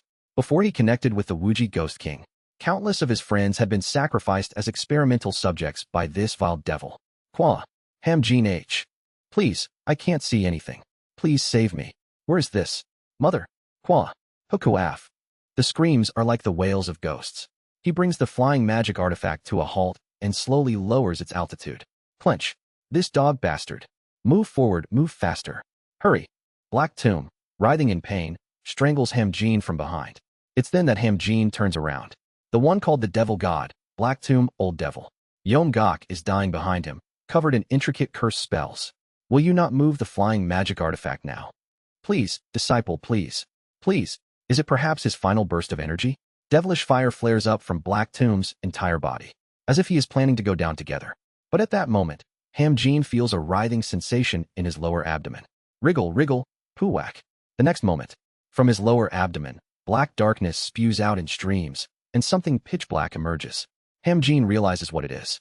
It's his inner core, the mystical organ that the Wuji Ghost King had placed inside him, which had granted him the vision to see the flow of Taiji. And now Hamjin understands. Wriggle, wriggle. The inner core wriggles in midair, forming the shape of someone. It's a man in white. I see. This inner core was your avatar? Infinite Fighting Ghost, no. Swallowing hard, he corrects the title for the man who has crawled out from his abdomen. Wuji Ghost King. It turns out Infinite Fighting Ghost was never just a subordinate of the Wuji Ghost King. The Wuji Ghost King himself had breathed a part of his soul into the being. Crack, crack. The form of the man in white begins to change. Master thought the Wuji Ghost King was chasing us. It wasn't like that at all. The Wuji Ghost King had been hiding inside me all along. He now understands why he survived the explosion of the dragon vein. Creak-crack. 18 heads sprout from the shoulders of the man with the benevolent appearance. Each head weeps bloody tears, and as the blood flows down, it blossoms into flowers of curses. Black Tomb, seeing the ghost that is torn out of Hamjin's abdomen, sheds a tear. He. In the end, he seems to have lost his mind from the fear and pain, letting out a hollow laugh. The ghost with 19 heads grasps Black Tomb's head, and that is the end. The laughing Black Tomb melts into a puddle of rotten water, leaving only a single spirit tablet behind. This is the end of the one who had kidnapped countless orphans, conducted numerous cruel experiments, and taken innumerable lives as if they were expendable. The final moments of Yua's final sage god. Black Tomb, Old Devil, Yom Gok. Hamjin closes his eyes as the raindrops fall. Finally, he understands who the Wuji Ghost King truly is. They are the same person who had always protected him by his side, the Infinite Fighting Ghost. He smiles, understanding that the chill-inducing, terrifyingly grotesque Wuji Ghost King is an entity he can trust. I am free. The Wuji Ghost King glances briefly at Hamjin, and then raises the jade-green spirit tablet. The buzzing jade-green spirit tablet expresses rejection in the hands of the core formation stage Black Tomb, but it stops vibrating when held by the Ghost King. It's as if it acknowledges that they are sufficiently qualified to handle it. Whining. As they grasp the spirit tablet, it emits a jade-green light, scattering rays around. I supply energy to the Gangsphere avatar and look around. Although it appears invisible to Hamjin, the power of the jade-green spirit tablet is distorting the surrounding space and plane, forming a formation. This formation is. The formation creates a barrier that covers the surrounding area like a water droplet. Jing. While those with lower cultivation seem incapable of comprehending it, I realize that the formation has activated and separated this area from the decaying corpse realm. While the formation is active, this area has become an entirely different otherworld from the decaying corpse realm. I look at the sky and read the attraction force. The formation's attraction force is intertwining in the void, drawing strange patterns. This water droplet-like otherworld seems to have some specific function, but I can't discern what it is.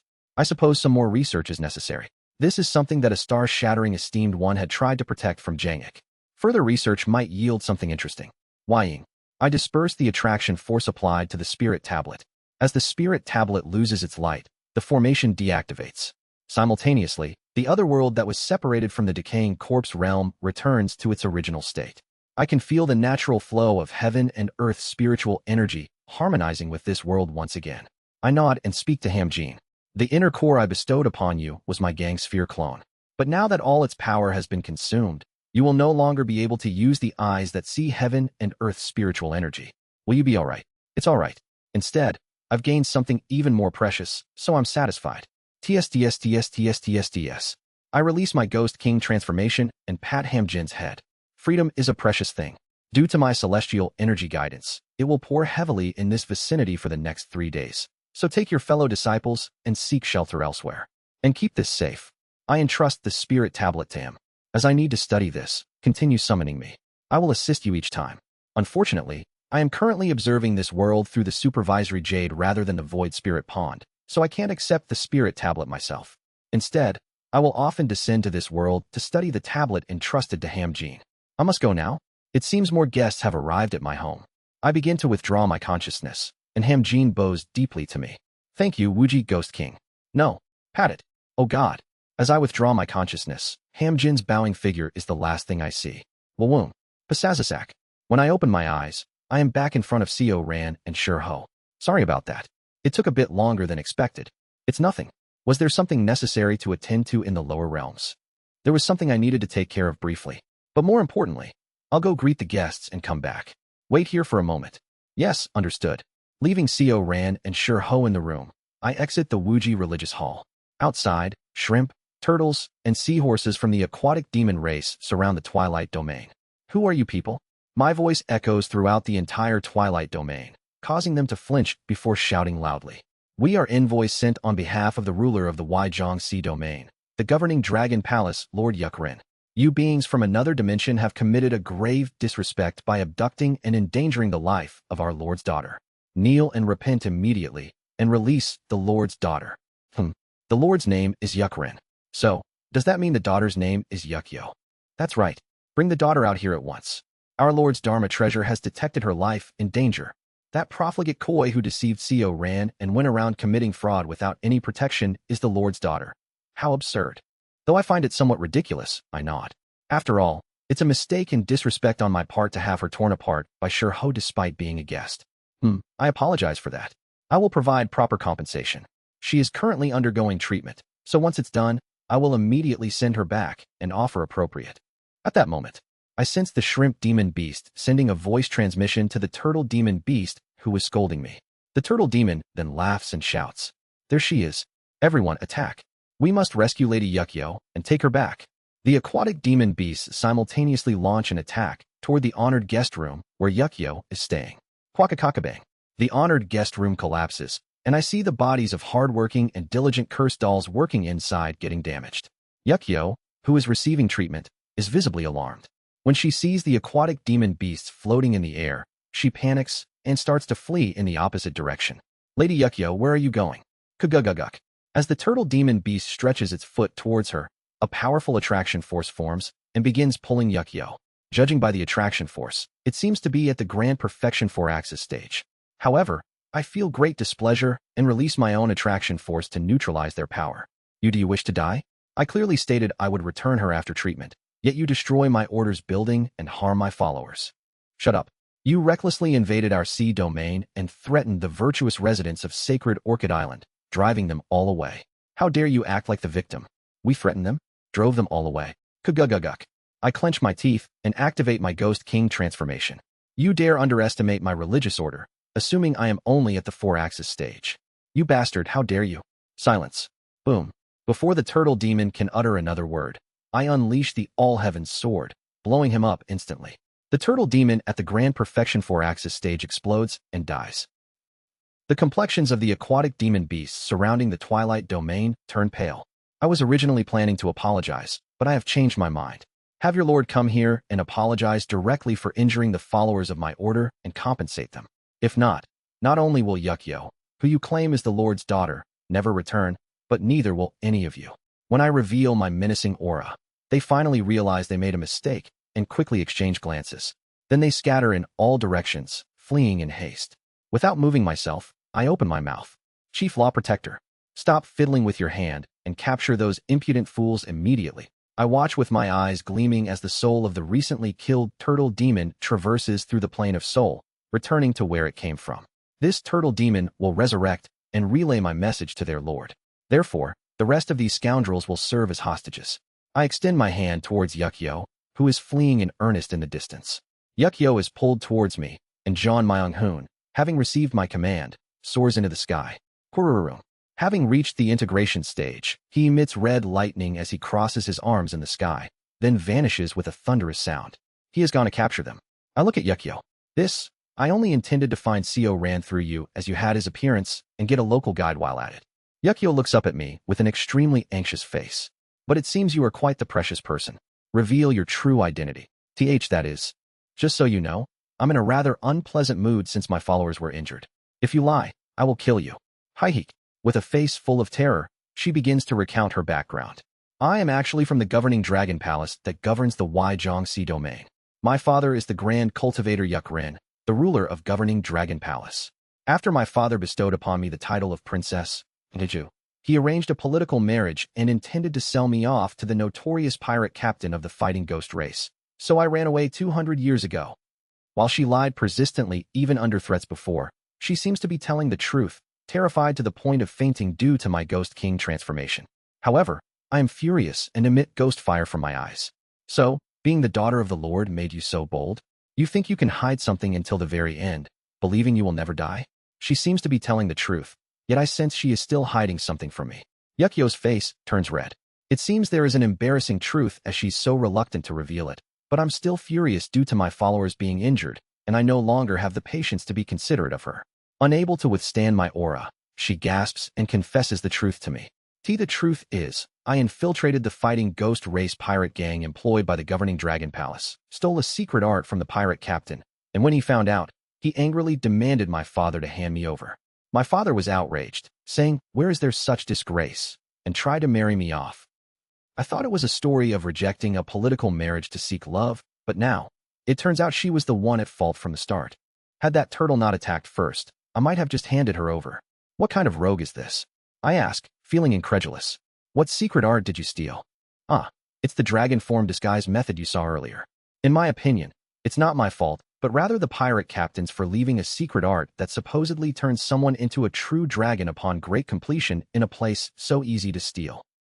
I seriously considered just apologizing to the governing dragon palace and handing over this delinquent fish. Jiangxi Domain, governing dragon palace. Inside, a turtle demon with nascent soul stage cultivation is running frantically somewhere. This is the same turtle demon who had just been killed by Xiao Unhyun and has now been resurrected. He rushes to the center of the palace. He bursts into the audience chamber to meet the palace lord and relays the recent events in detail. Shortly after hearing the full story from the turtle, governing dragon palace Lord Yuk Rin quivers with rage, exuding a menacing aura. Kugugugugu. Being a grand cultivator at the integration stage, his anger makes the turtle cower and lower its gaze. That troublesome wretch is still causing me grief. Even if I set aside that brat, if the subordinates of governing dragon palace are taken hostage, the reputation of this palace will be ruined. He stands up with wrath as if ready to head towards the Wuji religious hall immediately, but then he orders the turtle with a cautious look. But we can't rashly confront these unknown beings from another dimension. First, send a vanguard to gauge their strength. Then I, the palace lord, will take action. Hear me, ministers. Kugugugugu. His voice echoes throughout governing dragon palace. Announced to the entire sea domain. The daughter of governing dragon palace lord, who has been bestowed the title of princess, has been captured by monsters from another dimension. Whoever rescues my subordinates and daughter, regardless of who they are, will marry the princess and succeed the governing dragon palace.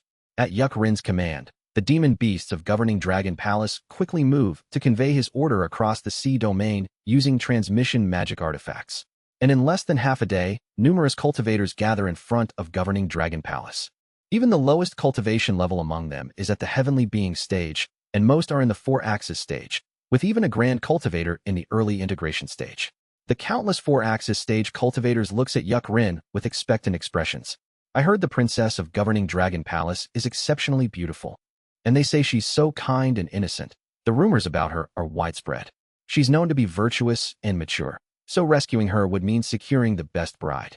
Haha. Well, that too, but if I heard correctly, rescuing the princess makes you the heir to the governing dragon palace. My heart's racing just thinking about it.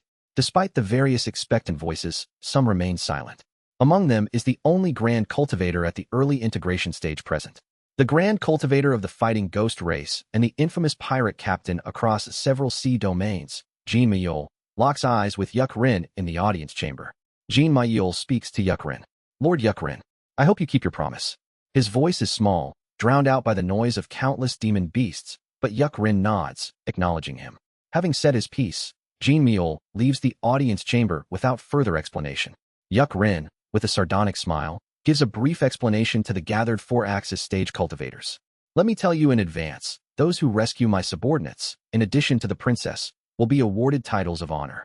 Even if you do not directly rescue the princess, you will be rewarded handsomely if you contribute to her rescue. Yes, the 4-axis stage demons respond vigorously in unison. Now then, go quickly and rescue my daughter and subordinates, brave warriors. Hurry, so that my subordinates are not tortured by the monsters from another world. At his words, the numerous 4-axis and heavenly being cultivators use the flying escape technique and exit the room. However, Yuk Rin frowns as he looks at the last remaining person in the audience chamber. Surprisingly, the last remaining person has no discernible aura. At best, the aura is of the chi building stage. What is this guy? Yuk Rin considers whether to crush this clueless insect to death, but then realizes that someone who can withstand his presence so effortlessly isn't an ordinary existence. Who are you? Why are you still here? At these words, the figure in black robes and wearing a bamboo hat grins. Greetings, Palace Lord. I've come to offer you a proposal. How dare? Kuguguguk. Yuk Rin compresses the space around the insect to kill him. But in the next moment, boom boom, golden light flashes, and Yuk Rin's power is cleanly severed. He glares at the figure before him. My apologies. Your aura is so confusing that I had to check if you were an insect or not. So don't be too angry. Haha, that can happen. If we manage to rescue the princess and your subordinates, can we request a different reward instead of marriage to the princess or a position? Yukrin frowns. I never intended to actually reward them since they are just sent as cannon fodder. The only one he has any real expectations for is Jean Mayol at the early integration stage, but the reward is perfectly suited for him, so it isn't a major concern. But this person before me is dangerous. Where did someone like him come from? He tenses up as he asks, what reward do you want? It's nothing much. We recently conquered a sea domain, but to be recognized as its lord, we need acknowledgement from the neighboring domains. We hope the palace lord will assist in that recognition. At these words, Yukrin's eyes widen. I see. Are you perhaps a subordinate of the Conqueror King? Subordinate, you say? Let's call it a comrade relationship. So, will you accept? If I accept, does that mean the invincible fleet of the Conqueror King will enter my sea domain? Not the entire fleet. Only 1/3 of the fleet's strength will enter. Well, that's acceptable. But can just that really rescue my subordinates from the beings of another world? It's enough. After a moment of contemplation, Yukrin nods. Fine, go ahead. This will also be a good opportunity to observe the strength of the Conqueror King's forces. Thank you for the opportunity. Now, if you'll excuse me. Step.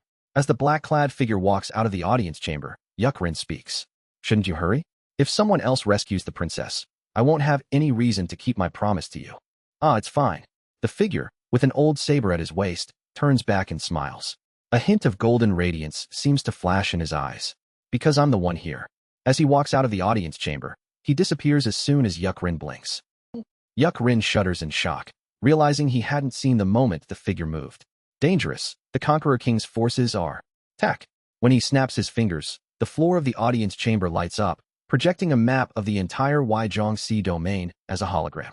The map displays real-time events occurring throughout the sea domain. Yukrin sees countless small holograms appearing in a corner of the sea domain. In the sky above the Weizhong Sea domain, an innumerable number of ships have appeared. Author's note. I parroted Schubert's U0026LT, Rokaniga to 6GT. Honestly, I created the Ham Gene episode because I really wanted to try this parody.